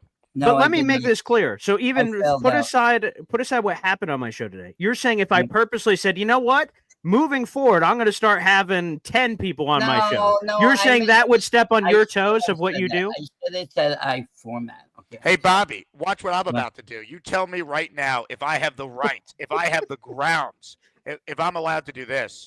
Oh, boy. All right. Oh, All boy. right. Oh. Bobby Midnight Show. Oh. Copyright Oh, infringement. no. Copyright infringement. Hi. Oh, Hi, baby. Yeah. No, Yeah. that's fine. I know. I apologized already. Okay. I said I'm sorry for. All right, well, what I have right here is thank you to Gator. I have the tape of the incident just so we Oh, can be on the great. record here. So Sure. let's review the tape and we'll find out what exactly happened on the Boy Green program this morning. Number one seed, Bobby Midnight, you're back, baby? Question for you: when do you ever do a call-in show like that? Oh, every day. I the second half of all my shows are You don't call-in have shows. tons of people on. No, you Oh, don't. no. I do that. That's my thing. You don't do that. I do it. Oh, am You I only have- stepping on your turf? Is that what you're saying? But Yeah. how do you come up with the concept of the Zoom call? Two callers got into a fight, and then everyone called in and watched. So yeah, it was organic. I didn't plan to do that. Have a good day. Oh. Oh my God. I don't know what I've done to Bobby. Bobby is pissed. I'm sorry I didn't see the patent on multiple calls at the same time. I'm sorry to step on turf. Bobby, it's all yours. I'm never going to do that kind of show. But good luck to your show. No, I apologize. I should have said I am at the format. There's other call. I shouldn't have said that. But no, I'm saying even if we do the format, I'm not. That is. I'm glad that we have the actual footage. So you're saying we're like disagreeing over words. I'm saying even if, let's just say, moving forward, me and Jake just start doing that, where we have 8 or 9 callers on the show every time. Is that infringing on what you do? I don't rule YouTube. I screwed up. I made a boo boo. I made an ass out of me. Okay, I'm sorry, but I need you. Facebook. What's your Facebook? It's at BoyGreen25. BOY Green the color 25 is everywhere. Facebook, Twitter, Instagram. So feel free to reach out on any of those. And I'll type it in separate chat for you. Oscar So says you need to be more humble. Yeah, I am. I'm humble now. I'm apologizing to him. That Philly means I'm says humble. Bobby could be an evil little weasel. Oof. Oh, I agree with that. Steve. Bino says, what's Bobby's reaction going to be when his bathrobe starts his own show? Maybe it's dancing when I'm at work. It's sit in the chair for me. Devin says, I love these shows. Thanks, Jake. Boy Green, Dom C. Appreciate you. I effing love this. Look, when there's controversy, we don't shy away from it on the show. I made an ass of myself this morning. I'm sorry, Paul. Okay, so Boy Green and Bobby will have their private discussion off air. But now that doesn't change the fact that there's still some controversy going on between Bobby and Dave Briga. So, ladies and gentlemen, One Punch Dave Briga is kind enough to call in to clear the air potentially with Bobby Midnight. He thinks that Charles and Bobby need to get a job. This cowboy hates to see us maniacs complain. What he call it, One Punch Briga. You need to get a job. What he call him, One Punch Briga. The beast is on his ass. Call him One Punch Briga. Has anyone seen Bean Mac? Call him One Punch Briga. He'll only need one.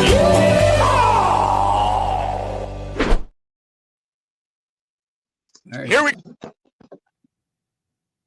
Hey, listen, I'm just pulling over. Bobby, if you don't want to talk to me, that's fine with me, my friend.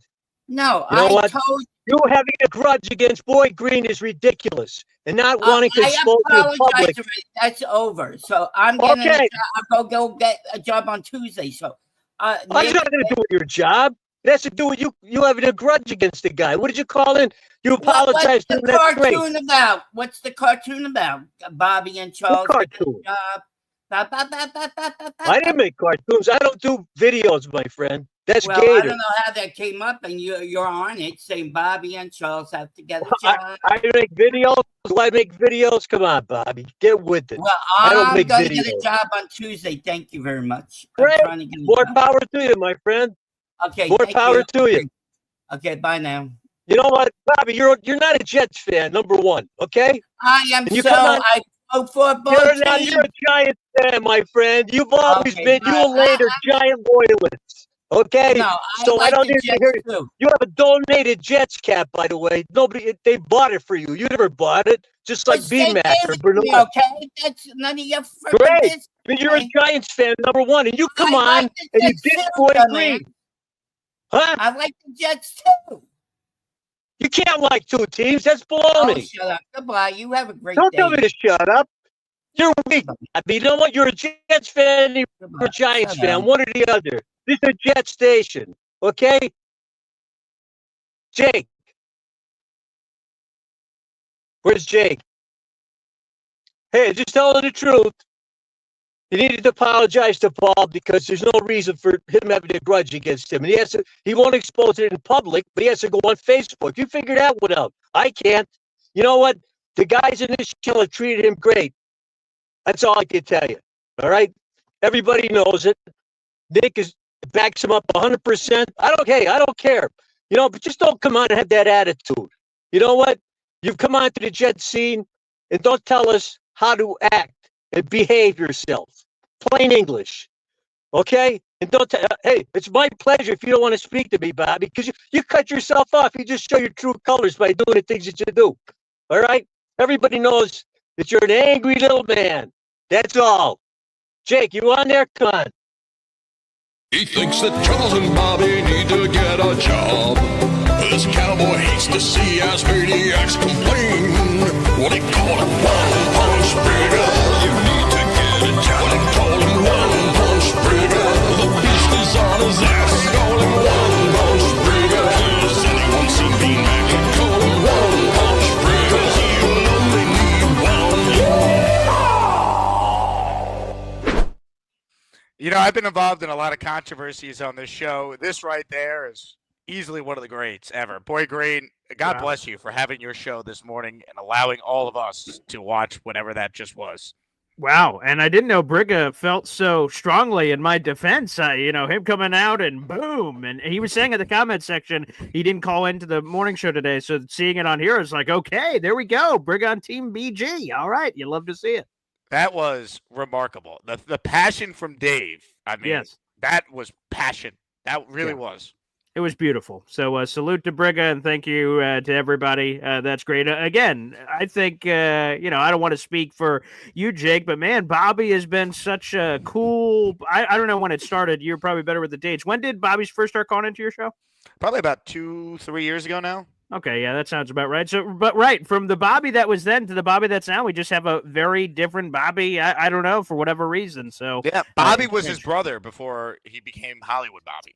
Yeah, so I guess that's it. But you know what? Again, I don't know Again, I still don't know what this beef is. I don't have to hide it. So if I knew what it was, I would share it. But whatever it is, let's bury that baby. You guys will discuss it like men on Facebook. Apparently, slide into the DMs on Facebook and boop, boop, a virtual handshake. I don't know if that's the point of like squashing it and then we're good, or is there? I have no idea what that is to hold, but that should be interesting. Yeah. Chris is going after the Bobby truthers that basically, defend Bobby at all costs. Which there are some Bobby truthers out there. I've seen them. Yeah, There's no doubt. I mean, yeah, popular guy. Yeah. John says this show is an endless well of magical moments. Thank you very much, John. South Philly, I like you, Bobby, but that was brutal. Yeah. Will said Brigga said what needed to be said. Now, I will say this. Gator deserves all the credit for the Brigga song. It was truly an all-time moment when Bobby is mad at Dave Brigga for that video, as if Dave has anything to do with that video. And by the way, even if you didn't know whether or not Brigga literally had something to do with it, do you think we'd be able to put the put the puzzle pieces together, that, and no offense to Brigga, but that seems outside of his realm of what he's normally able to do, that you think he's the guy? Come on, man. Come on, Bobby. Bobby. Nick Shine says, congrats, Boy Green. You're now considered an old man with clearing the air on Facebook. That's good. That's good. Again, wait. Let's not get all our business out here in public streets. Let's go to Facebook. The old man. Yeah, there you go. Beautiful. Indy Jets. Brigga, Cinderella, chance on winning the whole thing. I'll tell you what, I think Dave Brigga as a 15 seed he is alive and well. I think he took down Beastbreaker in large part because of the polarizing nature of Beast, and Brigga ran a great campaign. Just stay out of the way and let Beast do the rest. But as we kind of look ahead now to the round of 32. Let's see here. Dave Brigga versus Mike D's Nuts. If Brigga gets past D's Nuts, he's in the Sweet 16 against maybe King Lowski. That's a winnable matchup. It's going to be tough, but I see a path for Dave Brigga to maybe get to the elite. Yeah, Charles Gorman. Yeah, it looks like we're sort of destined. And again, sorry to everybody like Mike D's Nuts, King Lowski, and everybody else that's in between. But it just sort of sometimes you see that in a bracket, Jake, and we're going to get that on Selection Sunday. But they just seem destined to cross. And what happens when they cross? That'll be quite a battle. Quite a battle. Gator says, Boy Green, I have beef with you. Would like to work it out on MySpace. If you could forward me your page. You know what we need to do right now? We need to get some feedback from people, get some thoughts on the latest controversy here. But first, I'd be remiss if I didn't shout out Bo. Right before the madness really got underway, he got in our raffle for another 10. Bo, thank you very much. This is for you. We're the freaking New York Jets, so we're built for this shit. Bo, I don't know who got your memberships because we have a lot of controversy, but we got you down for another 10, and thank you for supporting the show. I'm going to check in with a guy who watched the whole thing. He knows both parties involved intimately well. In fact, he actually has beef with Dave Brigga, so I'm curious what side of the aisle he falls on. Ladies and gentlemen, it's time. Plants are trying to kill me, so I think I'll eat a stick of butter. Yeah, ladies, you can do me? Well, Brigga, I should say this. Brigga has beef with you. I don't think you have beef with him. Yeah, I don't have beef with anyone. Like, I only counterpunch. I don't start fights, but I finish every one of them. But I think the moon landing is ridiculous. I think that's nonsense. That's stupider than the Easter Bunny. Like, who came up with this? Like, okay, he believes it's real. He believes it's real. I don't. Okay, I don't dislike the guy. I don't think he's an idiot or anything. That's wild to me. What did you make, though, of Brigga and Bobby there, though? I mean, you saw the clip, Bobby going on Paul's show, basically trying to antagonize him, accuse him of not having the rights to put multiple callers up on a show. Your thoughts? He apologized for it. Okay? I don't know what his point was initially, Bobby, but he apologized for it. Just move on. Let's be men about this. Let's not be women, right? And, this is my problem with women referees in football. They throw a flag for something that happened 15 years ago. Like, just let it go. Let it die, He apologized, right? You accept this apology, Paul?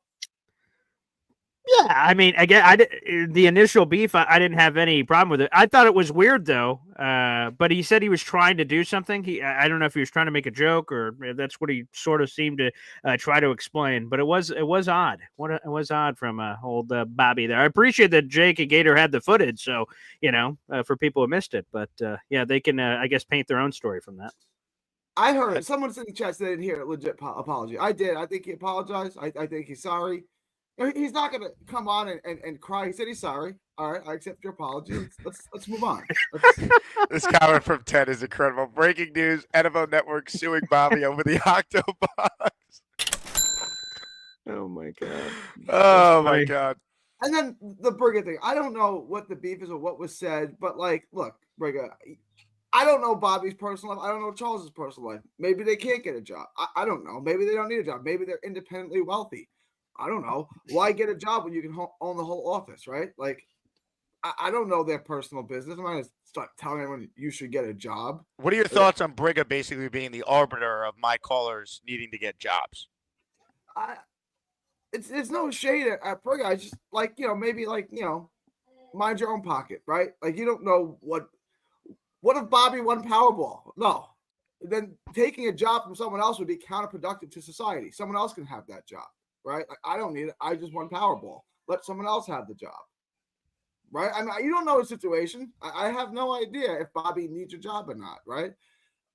Let him be, Carly called Bobby's apology half-assed. I mean, there was a lot of backpedaling going on. He claimed that he didn't say anything. Jake, you're like, well, I got the footage, mother. And then playing the footage, you're like, yeah, I guess I apologize. So, yeah, the apology was sort of half-assed. That's fair. Do you think Bobby's hamstrings hurt from the back pedal, Boy Green? They absolutely do. He's going to show up on the injury report later this week because of that. So, but again, do I want him to grovel on his hands and knees? I guess not. He already has that injured hamstring. I don't want to add anything else to the injury report. But yeah, the back pedal though was pretty intense. Indy Jet says, Jake, if I fart on the show, will Charles call me out? It's a good point. I mean, if we're just going to start copywriting things that people do on shows, we're going to run out of things to do. You want to, I don't know. If you're going live around this time tomorrow, I don't know that I'm going to be able to call in tomorrow. Would you like to make your pitch now as you compete against South Ass tomorrow? Yeah, South Ass is a hell of a competitor. He's a great guy. So it's nothing against South Ass. But I think I offer something unique to the show. I think I bring something unique. I think I've given you lots of moments. I've shared a lot with you. I've given you advice on boxing, gambling. I've given you advice on how to deal with the ladies. I've given Charles really good advice on how to pick up the ladies. I think whether or not you like my calls, I think they're memorable. And I think that's what matters most is who has the most memorable calls, who has the most moments that led to discussion, that led to debate. And I think that's me. Like, I think if you look at it and you say, hey, who's led to the most discussion? Who's led to the most controversy? Who's led to, the most conversation? I think it's me. So I think you should vote for me. The moon landing, I give you talk of women's ability to parallel park, lots of things that led to discussion. I gave you Brock Bowers. I've given you a lot of things. I've given you butter. I've given you nutrition. I've given you a lot. Oh, hey, do you guys want my nanny? I can get her. She's here. She's here. She's here. All right, bring her on the show. Yeah, Hey, before you go though, you do have to respond to this immediately. He's gone. Didn't hear. Gary's gone. I was just about to say, my fiance just sent in a text about Gary. She's watching the show right now. Hey, Boy Green's fiance, how are you? Does she have any thoughts on the controversy involving Bobby Midnight? All right. Well, she has a comment on this. So, Gary, I don't know if you can hear us, but she just sent in a text and asked if this is your parents. So, oh wait, well, oh wow, okay, here we go. Oh, boy. We got Decker too. Gary's pulling out all the stops. All right. Yep. Hold on a second here. Yeah. Decker. Yeah, we got Morgan. Here we go. Yeah, she's on mute. All right. Unmute the mic. Tell Morgan, tell them to unmute you. Yeah. There we go. Morgan, how are you? Decker? We got the full crew here. I'm good. Decker's good. I think. I want to win. Decker, are you going to vote for your dad tomorrow? Let me win. I must win. I love this. Well, I'll tell you what, Morgan. You've captivated the audience of this show. If you call in once individually at any point over between January, February, and March of next year before we do next year's tournament, you'll be in the tournament in some capacity. I can promise you that. Okay, interesting. I'll take that into consideration. I didn't hear what he said. What did he say? That if I call, I'll be in the tournament or something. Thank you, Morgan. I appreciate you. If you call us you get a free cannoli belly scratch. You get to belly scratch my dog. Thank you, Morgan. I appreciate you. Gary, you're pulling out all the stops here. We do have to have you respond to what Dave Brigger wrote. Are you ready?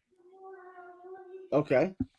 Gary, one thing I know about you is you're tone-deaf Bobby truther. Anyway, you want a serious debater, let me know you're clueless. Brigger, call back in immediately, and let's debate the merits of the moon landing ASAP. There's nothing more pertinent to a Jet YouTube channel than if the moon landing is real or not. All right. Also, Gary, I'm not the one who's claiming people walked on the moon, so it's really not my burden. Like, if he wants me to believe that people walked on the moon, like, you're gonna have to convince me. You're gonna have to provide the evidence. I think it's a ridiculous thing, but it's not my burden. It's not my claim to prove. Go ahead. Hey, Gary, my fiance is watching the show. She asked, "Are these your parents?"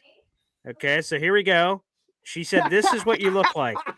She said, "Are these your parents?" Who's the guy on the bottom? Who's the guy? That's a comedian that's gotten into trouble before. I don't know what his name is. What's his name? I'm the I'm the love child. What is it? Russell Brand and who? Yeah, no, Russell Brand. Who's the guy on the bottom? Chris what? Tequila or something? D'Elia. Yeah, there you go. There you go. She said, "Are these your parents?" She's watching the show, and she said, "You look like a love child of these two men."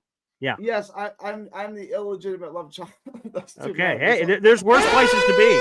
Whoa! Oh my God!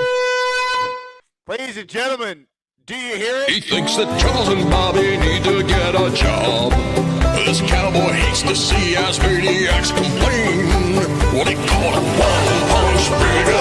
You need to get a job. What he call him, one punch Brigger. The beast is on his ass. Call him one punch Brigger. Does anyone see me back? Call him one punch Brigger. You only need one.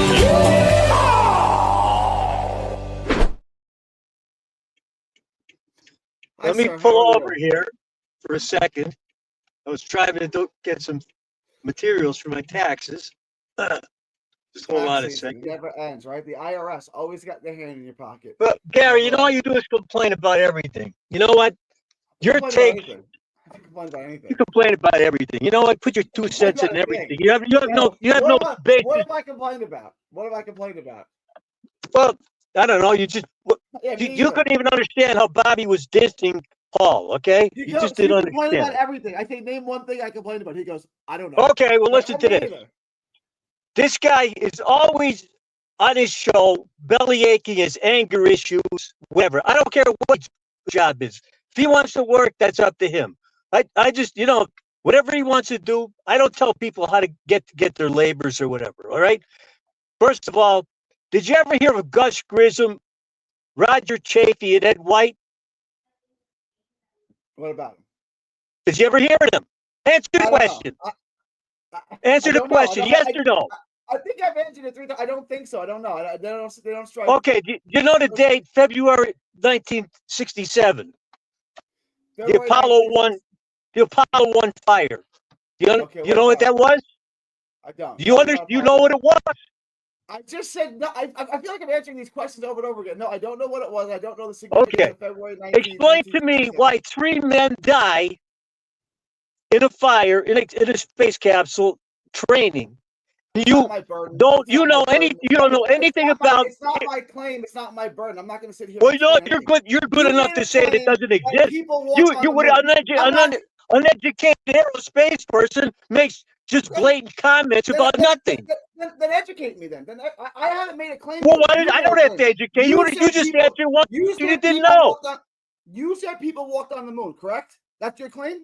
Yes. People walked on. Prove your claim. Well, I do. I know what went on. I was alive then, my friend. I'm not claiming people walked on the moon. You did. It's your claim. You prove it. It's not my claim. It's history's claim.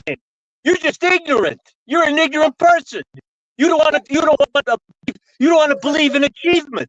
You don't believe in achievement. You don't believe in achievement. What evidence do you have to suggest that people walk? I have plenty of evidence. It'd take days. It'd take days. You just answered one question you didn't even know about space. It takes days to walk on. What do I have to do? Educate you? Yeah. You just believe videos. You just believe nonsensical videos that you hear. That's all. I don't believe anything. I don't believe. You just said you don't believe. I don't believe people walk on the moon because there's a lack of evidence to suggest. But you're so you're convinced. You're not just don't believe. You try to convince other people. I just say I can't explain to you a whole history of aerospace on the show. So what made you conclude? I was there. I know it went on. I studied it. You were on the moon? No, I didn't. I watched everything. I know people walked on the moon. I was there. You were on the moon? No, I wasn't there. So were you I there didn't. or not? What, Gary? Don't be ridiculous. What are you talking about? You're incoherent. This is like scatterbrain. What? Were you on the moon when people walked on it? Gary, how could I be on the moon? Come on. Okay, that's a How great could I question. be? How could you be on the moon? That's a really. Well, men were there, my friend. Men were there. You just don't believe it. Men were there. You just don't believe the evidence. You've made another claim. Okay, give me the evidence. Give me the evidence that people walked on the moon. Wait a second. There's enough evidence. You just study material. Okay. I just told you. Did you ever study the Apollo program, Gemini, Mercury? Did you ever study anything about? You don't make any sense. I'm asking you a question, my friend. Do you understand the Mercury program, Gemini, Apollo? Do you understand space? Do you understand what the Saturn V rocket was? The LEM landing device? You know zilch. Nothing. Nothing. You don't know anything about space. Nothing. Awesome. Zero. Nothing. Just like you know nothing. Don't convince me. Go learn something. Go learn something for a chance. You know, you and Bobby sit behind desks trying to propagate baloney. You know things, but you don't try to. You know what? You know things. I'm not saying you're stupid. You're an educated man. You just don't want to believe. You don't believe in achievement. I hope you don't do that to your family. Yeah. You try to have your kids achieve things. Well, don't have to believe lies. I let you go. I let you go. Okay, now you can act like a man. Stop acting like an irate. Don't tell me I'm acting like a man. You act like an irate 19-year-old female. I'm not angry. Hey, you know what? You don't even know me, pal. Don't even. Can't have a discussion. All I've asked you for is evidence. What is the evidence you have? I just told you things. What's the evidence? I can't explain to you on a YouTube show. What I just told you. I told you that people walked on the moon. You study materials. You know how to read. You know how to. I'm not going to answer any more questions. It's your claim. It's your burden. I'm going to remain silent so that you. It's not my claim. It's history's claim. How can it be my claim? It's history's claim. History doesn't claim anything. History are things that happened in the past. You don't believe history? Now you don't believe history. Oh my. What do you believe? This is irrational. This is irrational. You don't. It's irrational. You explain to me how it's irrational. Comment. You're acting like an irate 5-year-old. Talk like a man. Seriously, Dave Rigger. Talk like a man. I'm asking you for the evidence. You tell me you won't answer the question. You answer the questions. Why would I? It's not my claim. It's not my burden. It's your claim. It's not your burden. I don't have to answer questions. It's your burden to prove, not mine. I just told you. Answer your question. Did I explain to you? Did I explain to you or not? No, you didn't. You asked me a bunch of questions. I'm not answering your questions. I have no need to answer your questions. You know nothing. You can't answer the questions. You don't know Roger. You don't know the mental that. I would love a lawyer to do this on trial. You know nothing, juror. You know nothing. Okay, then educate me. I don't need to educate you. Wait a second. Win your case. Hey, listen. Listen to me. Listen to me, Big Mouth. Listen. Do you know who? Did you know the Mercury program was? Did you know what that was? No. I'm going to wait for you to prove Did you know what Gemini program is? I'm going to wait for you to prove your claim. What? Okay, I'm not going to answer any more questions. I'm going to sit here and be quiet until. It's not. I don't answer the question. You couldn't answer any questions. I'm not going to answer questions. It's not my burden to prove. I don't have to answer questions. I didn't make the claim. You don't believe in history. You just told me you don't believe in history. I don't believe it. Prove your claim. Prove it.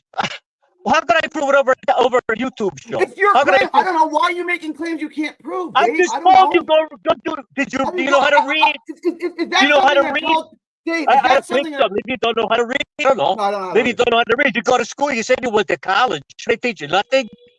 Huh? What they teach you nothing? Would you go to Wolf College? Would you go? Huh? What'd you do?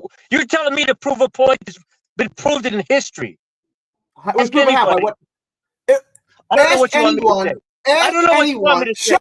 Ask anyone. Don't tell me to shut up. You're a wise guy. You don't have you want to have a discussion or you want to sit here and talk? I tried to have a discussion. You couldn't answer one question. For 5 seconds and listen. You couldn't answer one question. I let you go. You couldn't answer one question. You couldn't answer one I question. don't want to answer your question. Why would I answer your questions? Why would Because I do you that? want to you tell me proof. Did you know you don't know what any space program? Questions Did you know what aren't they made? Hey, proof. wait. Did you know what they made the Lem Lander? Did you know they made the Questions? Lem Lander? What company made it? This is Makes the ridiculous. rockets. You're ridiculous. This is ridiculous. You're ridiculous. You just don't want to be educated in space in the real space programs. You don't want to understand. You're just a denier. You just unachiever. You get him, Dave. You get him, Dave. Yeah. I don't have to get anybody. Just go ahead, Dave. You're a wise guy, Gary. That's all. You couldn't answer one question. You can't have a rational conversation. You can't shut your mouth What's for 5 rational? seconds. What's rational? You didn't make any sense. I can define it for you. You want me to define rational for you? Define something, A reasonable. Bird. Okay, now name calling. So you couldn't prove No. your claim. So you could, and now you've resorted to name calling. This is very. I'm not calling you a name. You couldn't answer. You just Go called on, me go on. bird brain because you couldn't prove your claim. I did prove it. You couldn't You did, answer but any what's question about the space program. It's not my claim. You to didn't know answer who questions the, about. you didn't know the 3 men who died in Apollo was, so you answered it right How there. does that mean people walked on the moon? How does that mean people walked on the moon? Did you know what the Saturn V rocket You're was? gonna Did you answer- understand? Are you going to answer my question or not? What do you want? said, What do I you don't know answer? the name. What do you said, ask? I don't know. Can I go? Go on. You asked me if I knew the name of the 3 people who died in the Apollo. How does me knowing the name of the 3 people who died on the Apollo prove that people walked on the moon? I'm not. That was the foundational. That was a How does it foundational. prove that people? How does that prove people walked on the moon? That itself doesn't prove it. No, Oh, that so doesn't self. that's a logical fallacy called a red herring. Now let's not do red herring. No, And let's because have an they- actual. No, that's a red herring because it has nothing to do with the actual argument. Now, please prove your claim No, that it's people not. walked on the moon. No, because you have to follow the prove your whole claim. program all the way through to succession. Prove your claim that people walked on the moon. Gary, everything's from ground up. That was the ground. Men don't die for no reason at all. Okay, they don't die for no reason. Let me stop you there. How does men don't die for no reason prove that people walked on the moon? Okay, I'm not following your it's a logic here. progression. It was the program Okay, to stop, start building. Just Okay, go on. I'll stop. You said people don't die for no reason. It's proof Any that reason. people walk. Okay, you said that people don't die for any reason. Right. Proves that people walked on the moon. Correct? That's your argument. Well, the men, you know, I see the rockets or go not? up. People don't die for any reason. It's evidence Right. or proof that people walked on the moon. That is your argument. Well, people are going to go through. Yes or no, Dave? That's your argument. That is your position. Yes or no? No, that's not my single argument. The whole Okay, space so that's program was another red developed herring. Let's see for people. see your actual. Okay, that's another red herring. It has nothing to do with the argument. What is your proof that people walked on the moon? What do you want me to provide as proof? You came to this What do you want me conclusion to that provide people as walked proof? on the. You tell me. It's your claim. Give me the proof that you have that people walked on the moon. It's not my claim. It's not my burden. I know the whole. I've seen the whole thing through the progression. I was there when they went. The multiple moon shots. You said you weren't. You said you weren't. I wasn't on the moon. Now, come on, be serious. I wasn't on the How do moon. you keep saying you were there when they went there? So I what don't do you mean I by was. that? I was living. I was a living person during that time period. That's what I So mean what? when I'm there. So what? Don't you?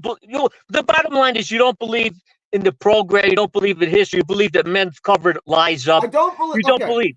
You So do believe these all are that just, stuff. These are just ad hominem attacks. I'm just going to ignore them. So one last shot, and then I'm just What's going to that? dismiss you and move on. Because right now you've given no Don't evidence at all to dismiss suggest me, people buddy. walked on the moon. You can't Your dismiss me. evidence is I that dismiss you were you. alive. Your evidence is that you were alive when someone claimed to have walked on the moon. Yes, I was living then. What does Yes. that even mean? Like, what does that prove? You were alive when someone made a claim. Because I believe in achievement. I believe in a space program. My cousin was the superintendent of the States Air Force Academy. I know people in the military. You know what? You're just an unachiever. That's all. You're never going to believe it. Now you've made another argument. You believe in achievement. Therefore, people walked on the moon. That's your argument? I You believe. in Yes, achievement. I believe people didn't lie to us like you. Okay, I believe so people didn't lie. Prove your claim that since Gary, you I would have to take. since you I would believe have in to. achievement, therefore people walked on the moon. Prove your claim. That makes no sense. I believe in achievement. Therefore, people walked on the moon. No, Yeah, but people. Okay, so that was another red herring. What is your actual? What's your actual? You're a argument? red herring. Come on. So far, you you just said don't believe. You're just a denier. We're just You've going to not argue given back me- and forth. You've not You're just a given me any denier. evidence. You've not given me a The single evidence shred of is in evidence that people history. walked on the moon. Go read the history. Go look at Go films. read the history. Go look Okay, great. at it. You just don't want to believe. I can't convince you to believe. You've done all the research. You've done all the research. I've done plenty of. I have books. Then this should be. I Then have this should be things at easy. home. Then this should be easy for you. Prove that people walked on the moon.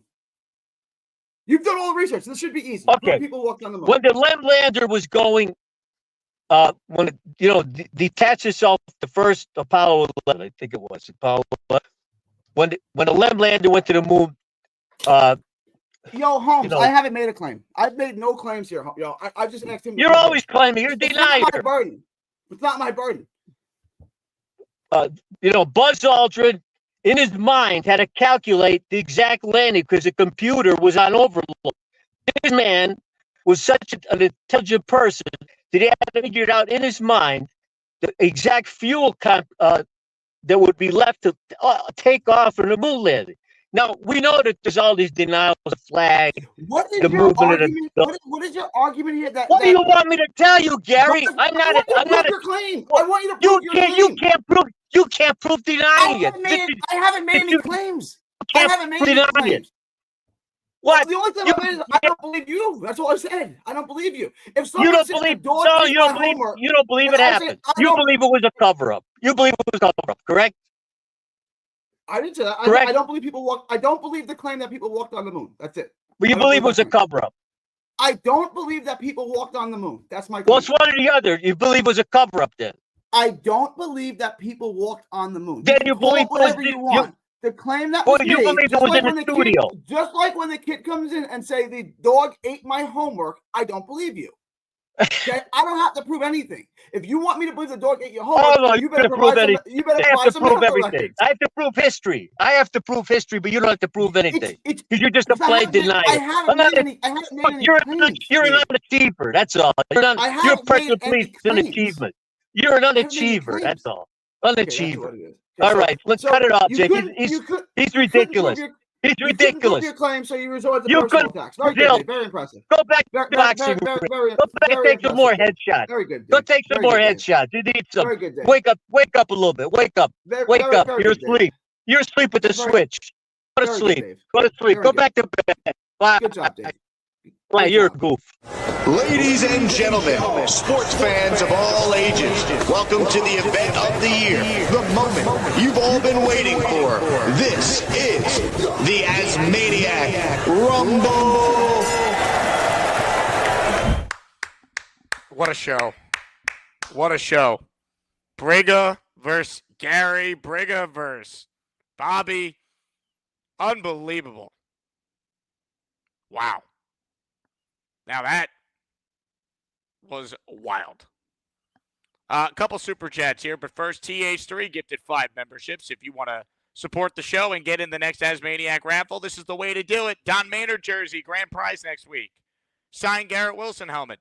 Signed Wayne Corbett helmet. And if someone gifts 10 more memberships, I'll tell you what the 4th place prize is for next week's Asmaniac raffle. TH3, thank you very much for the memberships. A couple other super chats, and we'll get back to your calls. Joseph in the raffle for 5. Really hoping the draft tight end Tyler Warren out of Penn State. We need the explosive. Talking Jets after that feels weird, but we'll do it. This is a Jet show, I think. That work on the offensive line via the draft or free agency. Yeah, look, I talked about Warren a lot. Talked about it with Dom C. Dom's ideal scenario is Warren at 7. I'd have no problem with that. Thank you for the super chat, Joseph. Bo says, so unless we walk on the moon, it's not real. I haven't walked on the 50-yard line at MetLife, but I believe it's real. Hysterical. South Philly. Briga knocking out Gary all day is gold. Vinny says Gary's right. Moon landing all BS. Bino, who beats Briga going forward? Seriously, Briga is a dangerous 15th seed. We're learning here, folks. Dave Briga, Mike D's nuts. Winner gets potentially King Lowski or Aurora. Ooh. I see a run for Briga. Can Lowski take down Briga? That's going to be a challenge. Devin pointed out that Bobby seems to frequently be involved in controversy. It's true. Purple Belt Mike says, imagine if the Jets were good. I can't imagine because we're going to be bad forever. I smell the 4 wins, Mike. You know it. I know it. We all know it deep down inside. But at least we have Dave Briga and Gary yelling about the moon landing. We have that. All right. I think I'm caught up on super chats here. Let's get to more calls, shall we? Indy Jets is on the line. I believe he has an opinion or two on the controversy. Indy, what do you got for us? Hey, Jake. I was part of the Boy Green's 9-panel extravaganza, and but do you know who the root cause of that was? Because of Neil. Neil was the one that started that huge. It turned into an absolute shit show, and yeah, it was a remnant of. Let me understand this. Neil calling in to argue with Ted then prompted a bunch of people to call in and weigh in on I'm assuming it was about Aaron Rodgers, right? So Yes, it was a big absolutely, Aaron Rodgers. Rodgers. As usual, we have strong opinions on both sides of the aisle with that. And basically, it sounds like we played the clip. Bobby Midnight then gets all offended, or as the kids would say, butthurt, that Boy Green had the audacity to put multiple members of a Jet YouTube show up on the screen. That's exactly how it happened. Well, ladies and gentlemen, let's check in with the man that apparently started it all. Joining us on the Gusbuster Hotline right now is...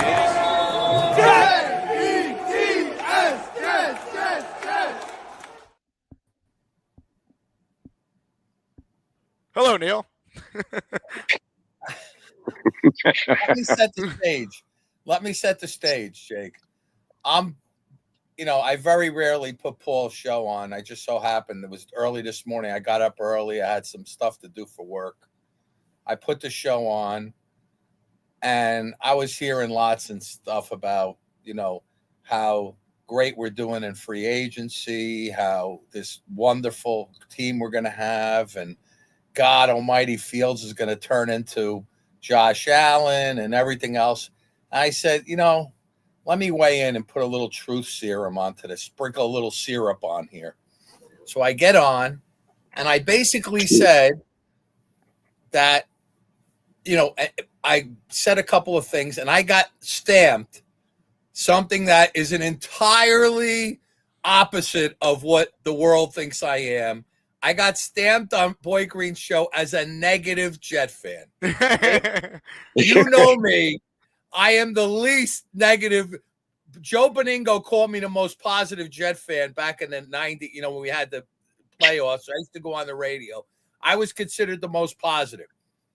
And basically I said that I don't remember exactly what I said. Indy could probably be more specific, but I hung up long before these guys had this big panel. Some guy got on and he started ripping me. You are a negative Jet fan. You have no faith.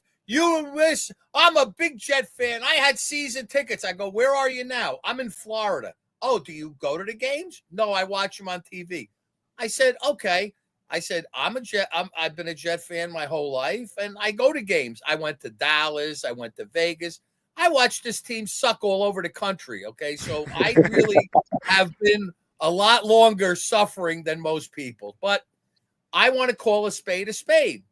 I said, I'm not happy that they got rid of Rodgers. I think they'd be better off with Rodgers and Davante Adams than where they are now. And by the moves they're making, Jake, I got to tell you something. That list that you put up earlier, that list looks like dollar store. It looks like we shopped in free agency at the dollar store. Yes. I know where you stand, Neil. I want your thoughts on what it transpired because Bobby Midnight called in. Did you see the clip or were you watching live? No, I didn't. I was not even on there. I didn't even see anything. I'm sure these guys all trashed me. Indy loves trashing me. You weren't trashed. Indy, Bobby, did you support me? I want to know. Were you on my side? No, he wanted to get rid of Rodgers. What? No, I'll tell you what. I was not against you as far as Neil. I wanted to get on because I wanted to just straighten you out as far as how great Rodgers was, but I didn't get a chance because you got cut out. But wait. I never said, Indy, to this guy or anybody on Paul's show that Aaron Rodgers was great. I merely said, and this is my opinion, and I think Jake shares the same opinion, and he said it many times. I think we'd be better off entering this season had we kept Aaron Rodgers and Davante Adams and tried to make a run of it. Jake, am I making is that a statement I think is shared by probably more than half the chat? Would you think? Correct. Now, but here's the controversy, Neil.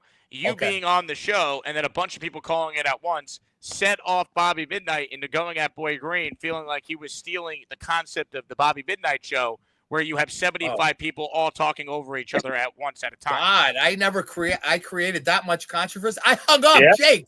I had no idea this even happened. After this guy was screaming at me, Indy, he didn't let me get two words. He was brutal. Screaming at me.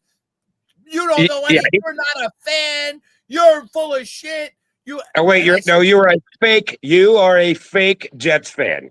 I'm a fake Jets fan. That's what this guy was yelling and screaming at. And then everybody chirped in. What caller is this? What was his name, Indy? I never heard of this guy before. Was it Scott? Was it Scott something, wasn't it? Jake, this guy never called into your show. I had no idea who he was. He was some guy from Florida. You know what it was that set me off? You know, I had to say, the reason I went on was Ted from Florida, the pot stirring shithead, was on. And I wanted to go on and just kind of give him a jab. He made a take that he said, we should go after Bryce Huff. That was his big take of the day. And I said, let me go in and call here and call Ted a moron, because he always tells me I give bloviating. Oh, there he is. There he is. Ted, we created quite a stir on Boy Green show, didn't we? Hey, Jake. I basically said Bryce Huff is on the trading block. They gave him his $30 million bonus. And I said, on the cheap, you can get him for 2 years for like $16 million if he didn't burn his bridges. And I didn't say I loved it. I said it's an option. Wait, you say you want to pay him $16 million a year for 2 years? How much? He's under contract. He's under contract for $17 million a year, right, Jake? I had to look up. Well, they paid a lot of his contract as a signing bonus, so maybe he'd be affordable with whatever's left on it. I don't even want to talk about Bryce Huff. I want pot stirrer Ted's thoughts on the Bobby Midnight controversy. That Ted, it sounds like, once again, shocking. I know you were right in the middle. And for those who are tuning in late, I'm seeing some people say I didn't see the clip. Apparently, after a monsoon of callers appeared on Paul's show this morning, Bobby Midnight called in to basically call out Boy Green. Number one seed, Bobby Midnight, you're back, baby? Question for you. When do you ever do a call-in show like that? Oh, every day. The second half of all my shows are You don't have tons of people on. No. I do that. That's my thing. You don't do that. I do it. Oh, am I stepping on your turf? Is that what you're saying? But how do you come up with the concept of the Zoom call? 2 callers got into a fight, and then everyone called in and watched. So, yeah, it was organic. I didn't plan to do that. Have a good day. Oh. Oh, my God. I don't know what I've done to Bobby. Bobby is pissed. I'm sorry I didn't see the patent on multiple calls at the same time. I'm sorry to step on turf. Bobby, it's all yours. I'm never going to do that kind of show. But good luck to your show. Yeah, Jake? Controversy. Funny. Well, let's put it this way. I didn't realize that was happening. You know, obviously, my comments stirred up a big. Is that what happened, Ted? My comment and me and having this rumble with some guy. Who was that guy, Ted? That was calling me out. I never heard of him before. I never seen him call in before. I don't remember his name, but I was working, so I had to get off the phone and listen later. And then I heard Bobby's call later. Wow. So I wasn't, Jake, in honesty, I wasn't live. This is the only guy that shut me up for an entire 10 minutes. I couldn't get one word in edgewise. He kept going and going and going. I said, can I say something in my defense? You come with me to a Miami game. You're negative. I said, look, I'm the most positive guy in the world. I just don't like the way things are going. It's my opinion. I think by what all measures right now, what we've seen so far, this is a team that's trying to tank, in my opinion. I mean, look at the guys we're signing in free agency. We're shopping at the dollar store here. Do you realize, Ted, let me make a comment. Do you realize offensive line, okay? Every team in football has at least one, if not two, $70 to $100 million contracts on the offensive line. Is that fact or fiction? I'd have to look it up before I make a Jake, would statement. you say but- that's a fair statement? At least one or two $100 million contracts on offensive line on every contender. 100 million. I don't know what lineman. On every contender, there's at least two or more 70+ million offensive lineman contracts. That's a fact. I'll go. Maybe I don't know. Okay. The New York Jets. This is what I got to deal with. Wait, the New York This is what I- Jets have zero contracts of over $10 million on the offensive line. The only contract they could have but had. Neil, but that doesn't mean anything. Their first Whoa, round, whoa, whoa. their first Hang on round a second. pick is was a hang left on. tackle. He's not making a Wait lot of money minute. yet. I'm not just talking about the offensive line. Let's go to the running back room. Again, no big contracts. Let's go to tight ends. No big contracts. Let's go to wide receivers. No big contracts. I'm Let's siding go with to this guy who was defensive line. yelling over you. I want to hear Ted's thoughts on this. Ted, But go ahead. wait. I never mentioned this on Boy Green's show. I'm saying to you that on this team, we have zero. Only contract we have that's big is Quentin Williams. That's it. Who else do we have that's a big contract on, on the roster? I Who? mean, Neil, Will McDonald's not making a lot of money yet, and neither is Jermaine, his first round picks. I just told you, nobody on And the I team think is the- signed to a contract of more than $10 million a year. Well, they're what going to do have you to expect us to do? Neil, We're going to suck. This is not. I don't think they're very good, but that's not why. That's not the correlation. I think that's important. That's like saying that we're the New York Mets and the New York Yankees, okay? The teams that have the biggest payroll, they don't always win the World Series. However, if you're the team with the lowest payroll in the league on baseball, chances are you're not even going to make the playoffs. Yes. In baseball, you have a better shot than in football. But the Is that a fair Jets have some expensive players on their team. That's not Who's expensive? Quentin Williams is expensive. We already mentioned him. Who else? But the Can I say one collection of their total roster, right? When you talk, like they're maybe not making the money yet, but they're also budgeting for Garrett and Sauce, potentially Brees in the last year. Like these guys are going to get paid, and they haven't spent all their money yet. So no other team except the Jets have rookie contracts that are coming up that have good guys on their roster. Of course, only us. no. Of course, other teams have it too, but like those other teams haven't necessarily spent crazy in free agency either. We have to bring up which teams you're referring to. Okay. All I will say is this. So wait. Can I say one thing? Go ahead. One thing. I don't want to be the New England Patriots who blindly just sign anybody they can get their hands on and overpay. And two, the funniest thing Neil said to me today. Is it your money, Ted? Neil, Can I ask you a question? Is it your money they're spending, or is it the team money they're spending? So you're telling me you don't want you're looking out for the budget of the New York Jets. Is that what you're Neil, doing? they brought back Damian Sherwood and paid him like a top 5 linebacker in the sport. They're going to pay guys that they value. I'm just saying the Patriots overspent on a lot of players just because they had the money. How do you know? That's not a Let way. me say this to you, That's Ted. not a way to build a team, Neil. Neil, you had okay. 5 minutes. Neil, you had 5 minutes. That's not a way to build a successful franchise. That's not a way to do it. Okay. The funniest thing, Jake, today was Neil, I'm 59 years old. I'm close to age as you. Neil thinks I'm like 40, and he's trying to lecture me on. I don't know how old you are. You look like you're 70 to me. Right. Okay. Yeah, right. So, Only kidding. All right, stop. yeah, but Neil was lecturing me like I haven't watched Jets football for the last 40 years. And Neil's like, oh, I've been through the wars with the Jets. So have I, man. I'm in NY Jets, Florida. I've been in Florida for 22 years. I still have a Jets plaque on my van. Is this true, Neil? Paul had to put you on mute so you could talk. So Paul can talk. People. All I know is the guy cut that your was mic on, like it's around the horn. the guy that was on the line with He went like that. He cut you off. Ed. Let me put it this way: the guy that was on the line with me, right, arguing with me, he had 90% of the conversation. I had 10. Is that accurate? For once, Neil. Yeah, for once. All right. Yeah. I don't know what you Somehow said here. So, well, all I can say is this: I want somebody to say to me that I should be, and I'm always hopeful. I'm always excited, and I know Jake knows this and believes this as much as I do. The team is preparing for a low bar season. And you could tell me anything you want about the Patriots, how they overspent on everybody. But I will say this to you. When the rankings come out from Las Vegas, we are going I don't to care be about that. projected to be the last place team in the AFC East. Is that These goddamn exploding cigars. Like, gotta go, Jake. I'll call back later. Shit. Ted, I want your thoughts on what's happening right now with Dave Briga demanding that some of my callers get jobs. Oh God, you really want me to go there? Yeah, I mean, I want your thoughts. One Punch Dave Briga and Gary just got into it.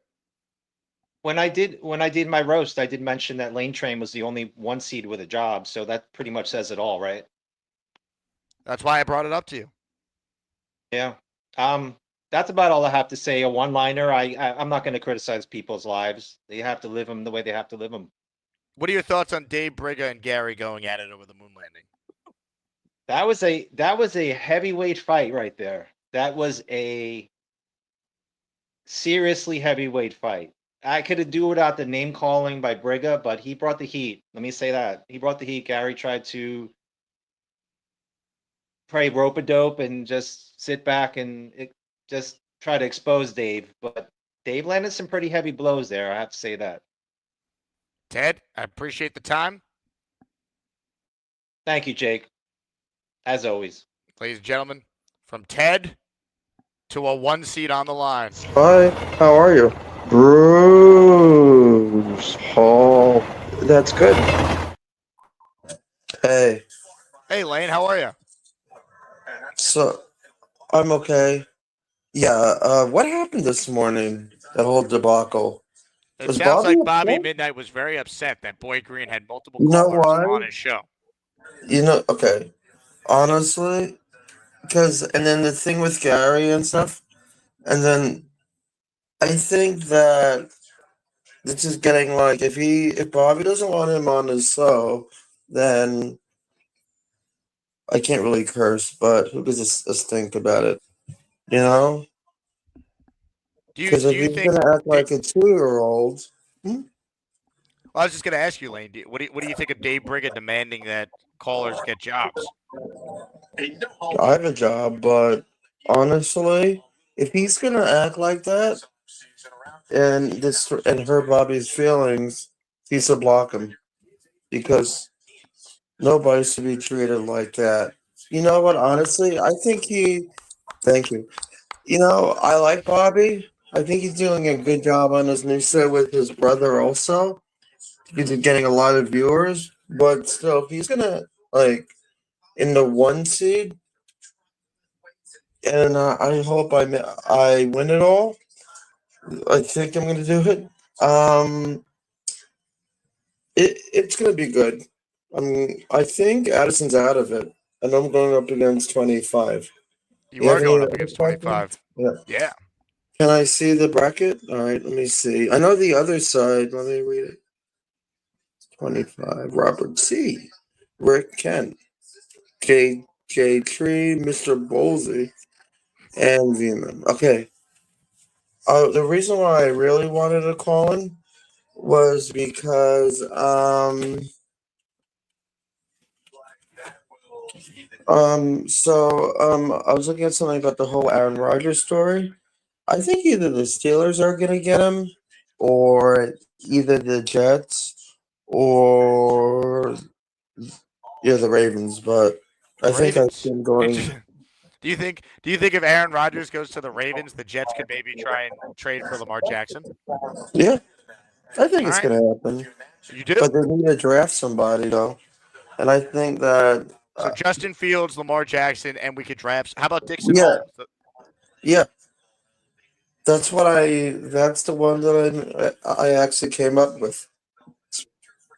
Yeah, you discovered him. You were the first to put me on If to him. you can't get him, draft Tyler Warren for the 7th seed. Because I think he'll do good. I mean, honestly, and Hey, Yeah. Lane, real quick. David Atkins has a super chat. He wants to know, Okay. do you think we went to the moon? What's your take on the moon landing? Did it happen? I think that's silly, actually. Everybody knows that it happened in 1967, but Dave Bringer and Gary were really going at it. Like he's saying, he had his glasses off, and they were. Gary doesn't think it happened. And I thought this was a Jets channel. I didn't know it would turn into whole politics. Uh, Yeah, we cover moon Yeah. landing conspiracies now. The mooning landing, I mean, I got tongue twisted. The moon landing, it happened already, but 3 people got, they died, fortunately. Also, do you think Dixon Hole is going to the Bears?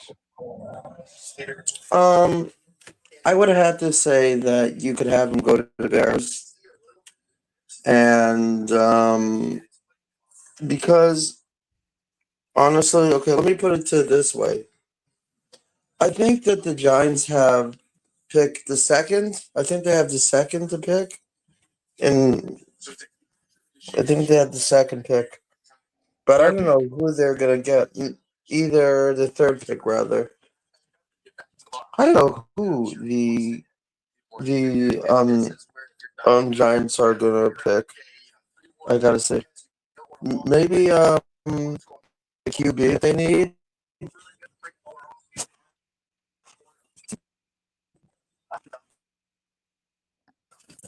And yeah, so you could either get him, like another draft pick. Like maybe who else is out there that the Giants could draft? Clyde Media? Yeah, you can get Claude Media. I never heard of him. Is it good? He's got potential. Yeah, and I heard that you were wearing a cowboy hat I heard something on Bobby Bennett, so I was. where were you when you were in I almost said the Bobby hat, but where were you when you were in the cowboy hat? Houston. That's where I am right now. Was it good? Yeah. So I'm here how right you now. were staying in his house? Yeah. I got a lot to talk about. I guess. You made some good points today, Lane. I think it's been a great call. And then and before I go, and because I know you have other callers, and I think Mikey could also. He has good internet suddenly. Mikey? Yeah. Yeah. I wonder if he's gonna have his own show one day. The Mikey show. Wonder what he would talk about. Why don't we ask him? Hello, I'm Mikey. I'm Bobby's little bro. Have you seen Jake Graves? She's so beautiful. I love my boy Jake, but not in a gay way. I am so happy. I'm not gonna touch anything, I promise. Look who it is. Okay, I put my. Hi, Mikey. Are you there? Oh, are you there? Mikey. Mikey Midnight, are you there? He's frozen. Oh, no, I thought. Oh, Mikey, you there? I got it. Hey guys, you hear me? You hear me Yes, now? I do hear, but I'll I come don't back. see your I'll come face. back. I'll come back again. I'll come back. I'll come back. I'll Okay. come back. I'll come back. All right. I'll All right. come back. All right. Hey, I'll come back, please. All right, stay. All right. Yeah.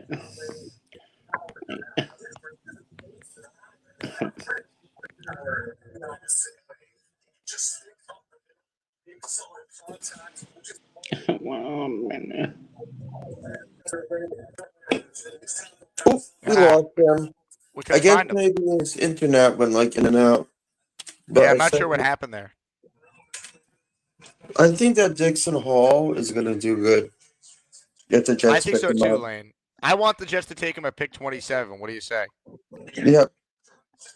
I hear. Yeah. I mean, if you sign him, it's going to be well because I think that their coach and Moly that they got. Who's Molly Molly? No, not Moly. His name is. What's his name? I forgot. Aaron Glenn? Aaron Glenn was good.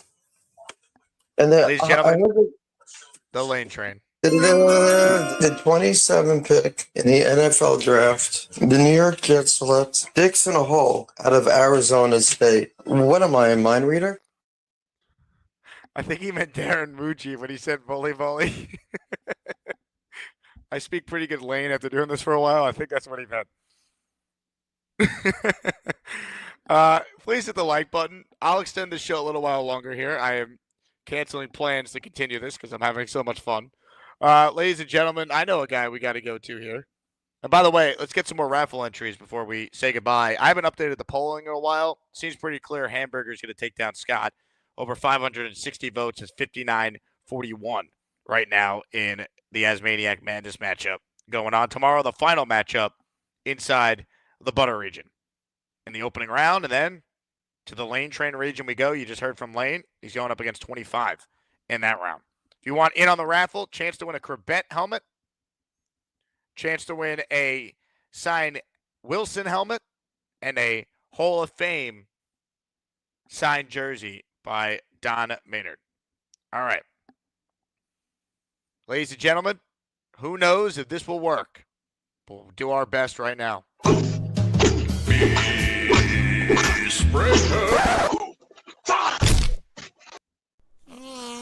Beast, good to see you. How delayed is the internet this time, buddy? Here we go.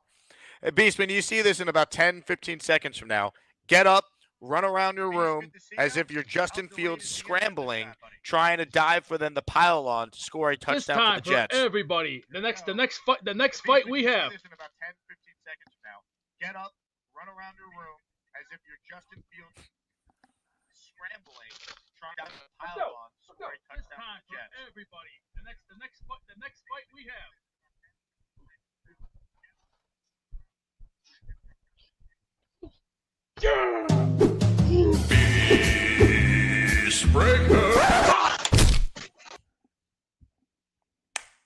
Do I know my audience or what? Beast, the internet's good. We just got to figure out how you can watch the show from StreamYard and not YouTube, so you're not delayed. But that was a great Fields impression, my man. Luppy in the raffle for 5. Luppy, I know you got a birthday coming up. I don't know if it's today or not, but happy birthday or almost birthday to the Lupp man. Please confirm if it is your birthday so we could properly say happy birthday to you. Luppy in for 5. Boom, count it. Here we go. 5 from the Lupp man. Andrew James Aldapa. James White in Josh We Trust. No liner. All receiving channel memberships. I got 5 more to shout out here as we keep going. Johnny Bo Bonnie in the raffle for 5. How about more free stuff for the Asmaniacs? Free stuff. That voice you hear is Cody Stutes, who I was with last night at the Houston Rodeo. Ladies and gentlemen, another 5 memberships. Anthony Aguilar, Josiah Murphy, Vinny C., Luis Martinez, and Darren Manticolo, all receiving memberships there. Shout out to Johnny Bo Bonnie for that. Barbarossa writes in, hey, Dave Briga, my wife got a job yesterday. Can you congratulate her? Ladies and gentlemen, joining us right now is Barbarossa. Barbarossa, congratulations to your wife. Hey, what's up? Thanks so much. I just thought I'd share some news that maybe we could all rally around. She did get a job, so she's working and contributing. So, there you go, Dave. But yeah, I'm really proud of her. I love her so much, and she's great and everything. The Jets take I wanted to say is I've just been between yesterday and today. I've been watching just some highlights of like Tyler Warren and Membu, and I have to say I don't necessarily have a big preference between the two guys because I just think both of them they look really good. Like this Membu guy is like 5-10 yards down the field blocking sometimes. He's stonewalling edge rushers. So I think either way, if we can get an offensive player, that'll really help out. Whether it's Fields this year or a rookie quarterback next year, I think we'll be pretty good with whoever we get with those two guys. They're very entertaining to watch.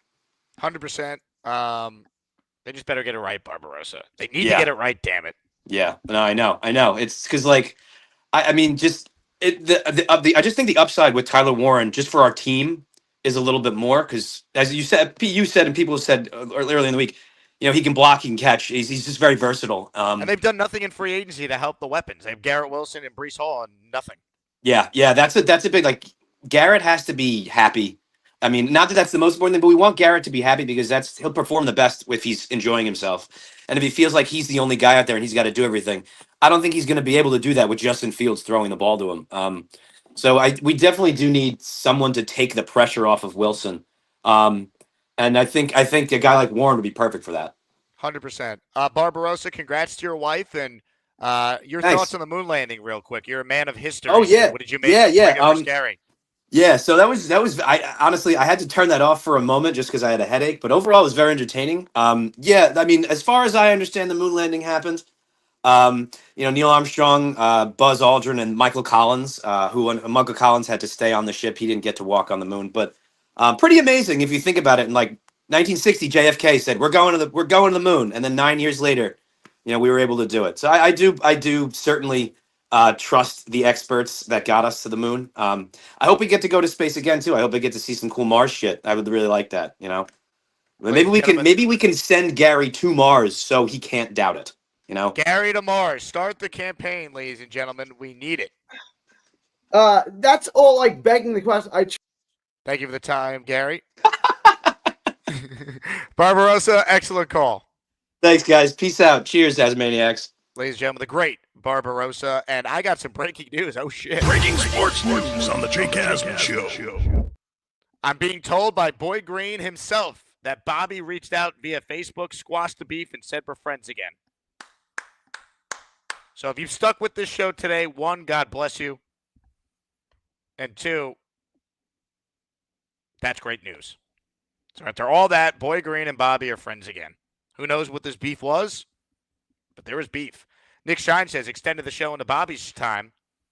Thoughts and prayers to you, Jake. I hope you and your show can recover from this wrath. I'll tell you what, if Bobby tries to come after my ass, he better be strapped up because we're going to war, baby. All right? This man ain't stepping on my toes. I'm done being Mr. Nice Guy around here.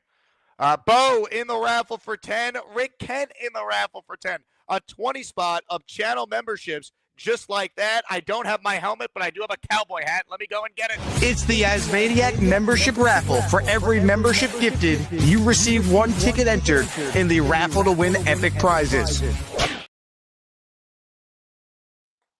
This town ain't big enough for the 2 of us. Here we go. I got 20 names to read.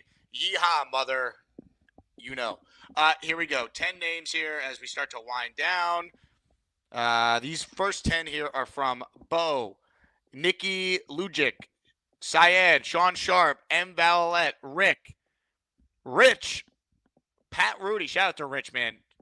One of the unsung heroes of this show. Huge committee member. Always encouraging people to like the video and subscribe. Appreciate you, Rich. David Aaron, Gary K. Jr., all receiving memberships there from Rick. All right, let's get to more memberships here. These are, those are from Bo, excuse me. These are from the Rick Kent. Here we go. Rick Kent in for 10, and here are the people who got him.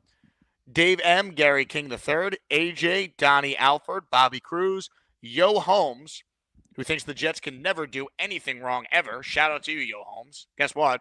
They can do things wrong. Tony G., Perry D., Mac Stylus, all receiving memberships. Oh, we're not done. Ladies and gentlemen, Austrian Jet fan in the raffle. We're the freaking New York Jets, so we're built for this shit. Here we go. Austrian Jet fan with 5. Chris 716. I think he's a Bills fan, but he watches the show anyway. Thank you, Chris. Nathan Shells, Thomas Bogiani, Mecca Gamera, all receiving channel memberships. It is raining memberships, folks, the likes of which we have not seen in a long time. I guess that's what you get on a Saturday 2-hour show where half the chat is beefing with each other.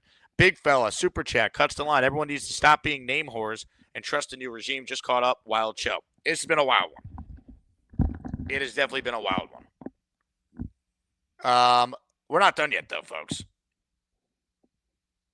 We are not done yet. Because we got some people on the line that we're dying to hear from. Ladies and gentlemen, let's hope the internet works this time. Because I need his thoughts on all the controversies occurring on this show. Ladies and gentlemen, Mikey Midnight. Hello, I'm Mikey. I'm Bobby's little bro. Have you seen Jake Graves? She's so beautiful. I love my boy Jake, but not in a gay way. I am so happy. I'm not gonna touch anything, I promise. Hands up, baby. Hey, Jake, you hear me? Mikey! Yeah!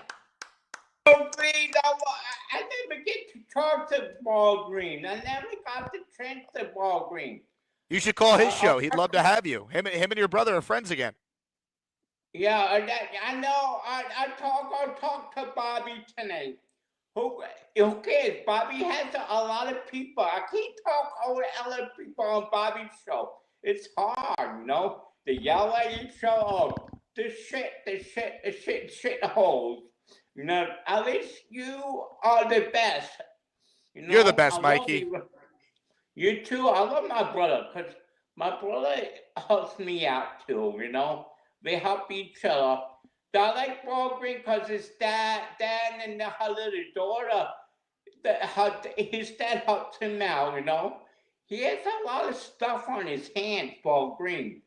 Because Ball Green's my homeboy too. You know, I like Nick Shine. What did you get together? Nick Shine and him get together to straighten this whole thing out. I agree. I think everyone should be coming together here, and we should all be on the same page. Well said, Mikey. This is what the tournament is about. You know what I chose to win the whole thing? Who? Jan Graves. I want to sing this. Can I sing a song for Jan Graves? Graves? Can you sing a song for Jay Graves? Absolutely. I want to hold her hand. Jane Graves, I want to hold your hand. I want to know you know the Beatles. I want to hold your hand. I want to hold your hand. If you want me to hold your hand, just let me know if that's okay. Because I don't want your mom and dad get mad at me because they love me. I love it, Mikey. Thank you. Yeah, beautiful. I don't know how these guys in New Jersey don't pick you off. It's like I'm going and winning again. Holy hell. It's not their fault. I'm just not looking. Me too. Yay! Because, you know, they don't understand us. They don't understand us. Because Jen Grace is my homegirl. Anybody hurts her, I'll kick that butt. I love you, Mikey. Thank you. You're my best friend too. You're my homeboy. Homegirl, right? You're my Tell homeboy. your mom and dad. You tell your mom, dad. We don't have to get married. Just be friends. I want to hold her. Tell her I want to hold your hand. I don't know if you know the Beatles. You know the Beatles? I know. Oh, I for sure know that song. I like good looking chicks in Africa. Wow. Bobby. Oh, yeah, baby. Things are about to get crazy here on the Jake Asman Show. Calm your freaky down. Sometimes we try, but that freaky just take us over. Give him some of your loving voice. Oh, yeah, hide them kids. Again, leave your damn freaky down. Too you sexy. you gotta chill, man. What a moment. What a moment. All right, we're winding this down. We had a little Jay Graves cameo there with Mikey. We got a couple more for you guys. Ladies and gentlemen, Papa Jet's on the line. Hello, Papa Jet. Hello, Jake. How you doing? What's going on, Papa Jet? Well, it's kind of embarrassing. I got nothing because after what happened today with all these calls, I forgot my original take. And then, believe it or not, I was going to sing a song, and then Mikey sings a love song to Jay Graves, and how can I follow that? I can't. It's tough. I mean, Mikey is a pick by many to win the tournament for a reason. I picked him. And the song I was going to sing is "This Land Is Your Land, This Land Is My Land," just to try to mellow out the Asmaniac Nation there, you know. Oh, please sing it. I'd love for you to still sing it. I can't follow Mikey. Can I? Yeah, I think you can, Papa Jet. You have a unique take on things. Be yourself. Okay. And I know as far as I will give you, you know, you got one of a kind show. I will give you that. And everybody plays a part, and I'm just trying to fit in somewhere. And I know I'm still on probation, so if I get fired after this, just let me know in the email. Papa Jet, you're good, man. Let it rip. Here we go. Okay, and people can clap if they want in the background. This land is your land. This land is my land. From California to the New York Islands. From the Redwood Forest to the Gulf Stream waters. This land was made for you and me. That's it. Papa Jet. Papa Jet. Papa Jet. Tremendous job, my friend. We got to start loving each other. Mellow out a little bit. But I love it. I have to admit, it is fun.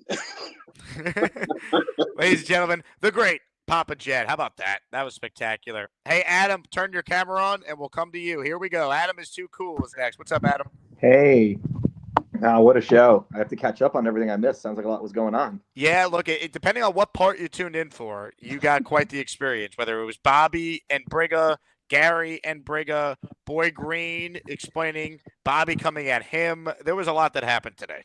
Yeah. Hey, did you cover Chris Olave trade availability today? I have not mentioned Olave's name today. I don't know where it's coming from that he's available in a Saints trade. Wire. No. Who said it? Saints Wire. Yeah, but who's Saints Wire? Well, it's part of, it's unless I hear from one of the actual top insiders that they're listening to offers on him, I have no reason to believe he's available. That answers my question. But if he was, that sounds like I'd be interested. Idea. I'd be interested, yeah. Because I was like dreaming up an idea of you get Olave, you get Garrett, pick another receiver in the first round, and you got Corley still, so that's really nice and young, solid group. What were your thoughts on your father losing yesterday and as Maniac Madness, by the way, Adam? I disassociate from him a long time. He ain't my daddy. I don't blame you. All good. I got a haircut too, just to make sure. You look handsome, I will say. I had this like crazy thought. I don't think there's been any news on Aaron Rodgers yet, although it seems like the media's already kind of creating wedges between him and the Steelers, him and the Giants. They just want him to decide because the media just needs him to function. But I had this thought. It reminded me, like, remember when Roger Clemens was towards the end of his career and he just basically would sit out the beginning of the season and then he'd show up halfway through and like help the Astros. I think that's where he ended up, right? He did it for the Yankees too in 2007. And Yankees as well. That's a good point. I had this like crazy idea that, like, let's just say Tua gets injured and then he comes in on his white horse, tries to save the Dolphins season. Yeah. And he's got all those weapons. That would be a nightmare for us. Well, if he doesn't sign, I mean, at that point, like, what are you going to do if he's not with a team at the beginning? But, like, yeah, I mean, I definitely could see him trying to do what Jay Cutler did. And we've seen other quarterbacks, like, sign late. And then Joe Flacco was the best example of that a few years ago. He signed right off the couch and had the Browns go to the playoffs. Yep. Rams, another spot. I could see that happening if Stafford got hurt. He's plug and play. McVay would know what to do with him. He got Devontae, surprise, right? So I wonder if he's just going to sit tight. I'm very curious. I think he's signing with the team. I don't think he's sitting tight. Yeah. Well, he's got our money to pay for his time away. So, Adam, great call, man. You have a good Saturday, all right? You too, man. See ya. Appreciate Adam checking in. Hey, we're presented today by Liquid IV. I'm going to need to hydrate after some of this wildness. All right. So I'm going to take the Liquid IV that I have with me here in Houston and put it in this water bottle right here and hydrate right after the show. Promo code Jake Asman, liquidiv.com. Use my promo code and you'll save 20% off your first order. All right. I believe that's a show. Now, to be fair, there is a guy on hold right now that we didn't give a solo call to. He was just thrown into the middle of controversy. So before I end the show, I want to be fair around here. I'm going to bring this guy on, and we'll let him give some quick final thoughts. Gary is on the line. Gary, your thoughts on where things stand? Cam Thomas is out for the season, so I got to wrap this. I got to go in like 2 minutes. You got to leave? That's it? Well, yeah. No, life's not fair, man. Like, life as a man is never fair. So it's good. I mean, you gave me a platform. I let Dave speak. I still don't understand what his argument was. Do you think that your controversy today will hurt you in your match against South Ass tomorrow on the show? I don't know. I just don't understand what. I wanted to have a real conversation with him, and all he did was say, "I believe in achievement. You're an idiot." It's like, okay, great. Now, what evidence do you have that people walked on the moon? Like, that's all. I just wanted, like, what makes you think people walked on the moon? It's like, you're an idiot. You don't believe in achievement. I believe in achievement. It's like, okay, cool. What makes you think people walked on the moon? Yeah, I never got that, and they just started like name calling and stuff. It was unfortunate. It could have been a good conversation, It could have been a good conversation, but it didn't. Lane says, "Hi, Gary." Oh, hey, Lane. What's up? What's up, Lane? What's up? Now, Lane says the moon landing happened. He disagreed with you. Okay. And Lane, tell me why you think that. Is it just because you were told that, right? Like, I mean, or do you actually think there's evidence that suggests it happened? Because I was told lots of things that aren't true. You know what I'm saying? So, I say, I have a general, like, if the government tells me something, I assume it's a lie until proven otherwise. So I kind of. Are you concerned Dave Brigger is going to show up and one punch your ass? I don't know. I was disappointed in him. I wanted to have a real conversation with him. I really did. I wanted to have a real conversation where he presents to me something I don't know. I mean, look, he's obviously into the NASA program. Provide me some evidence to make me think that this happened. Like, what makes you reach the conclusion that people walked on the moon? Like, share that with me. I want to know. I really wanted to have a real discussion with him. I didn't want to, not that. That was ridiculous. Like, I know it's entertaining on your end, right? No, I but I wanted to have a real conversation with him. I wanted to have a real discussion. That's what we do on this show. We have real conversations. Okay, well, I mean, they can. A couple of things. Look, guys, I'm not claiming that anything. I'm just saying I don't believe their story that they walked on the moon. It seems nonsensical to me, right? I'm not making a claim. It's like if someone comes in and says the dog ate my homework, and I say I don't believe you. I haven't claimed anything. You have to prove your claim. I don't think anyone walked on the moon. If you want me to believe someone walked on the moon, then show me the evidence. The only evidence he had was saying I believe in achievement. Like, okay, so you kind of want it to be true. You don't actually have any evidence to suggest that it is. Black Belt Bobby says that you have CTE from the Brigger breakdown. Has your brain been studied? I mean, so name calling and offering no evidence is a beatdown. This is a problem with men today, right? Like, none of the solutions they have are based on evidence and reason. It's all based on emotion. That's how women reach decisions, right? Like, gas station pizza is better than a Big Mac. That's a show. Hit the like button on your way out of here. Subscribe to the channel. Ladies and gentlemen, it's time. I almost forgot we had an Maniac Madness matchup going on this whole time. Ladies and gentlemen, voting is officially final. And it is, in fact, the Hamburger picking up a win as the 7th seed over Scott in this round of 64 matchup inside the illustrious Butter region. Hamburger 60, Scott 39, 597 votes were cast, so almost 600 of you took time to vote and decide this matchup. Congrats to Hamburger on moving on. You just heard from Gary on the show I'm doing around the same time tomorrow, assuming I'm not hungover and can actually do it. Gary, South Ass tomorrow. 2-seed Gary, 15-seed South Ass. Will the moon landing controversy hurt Gary, or will it propel him to a W? I know who Dave Brigger's voting for. Ladies and gentlemen, thank you for watching. Thank you to Dom C, who joined us for the first hour. One of the more wild shows we've had. Back-to-back Saturdays, by the way, that were insane. We had the Deli couple last week with Gorman. Now we have One Punch Brigger, Boy Green, Bobby Midnight, Gary. Unbelievable. Thank you for watching. Please subscribe to the channel. If you're a Jet fan that hasn't subscribed, you're probably a communist. There's no other explanation. I mean, I hate to go there, but come on.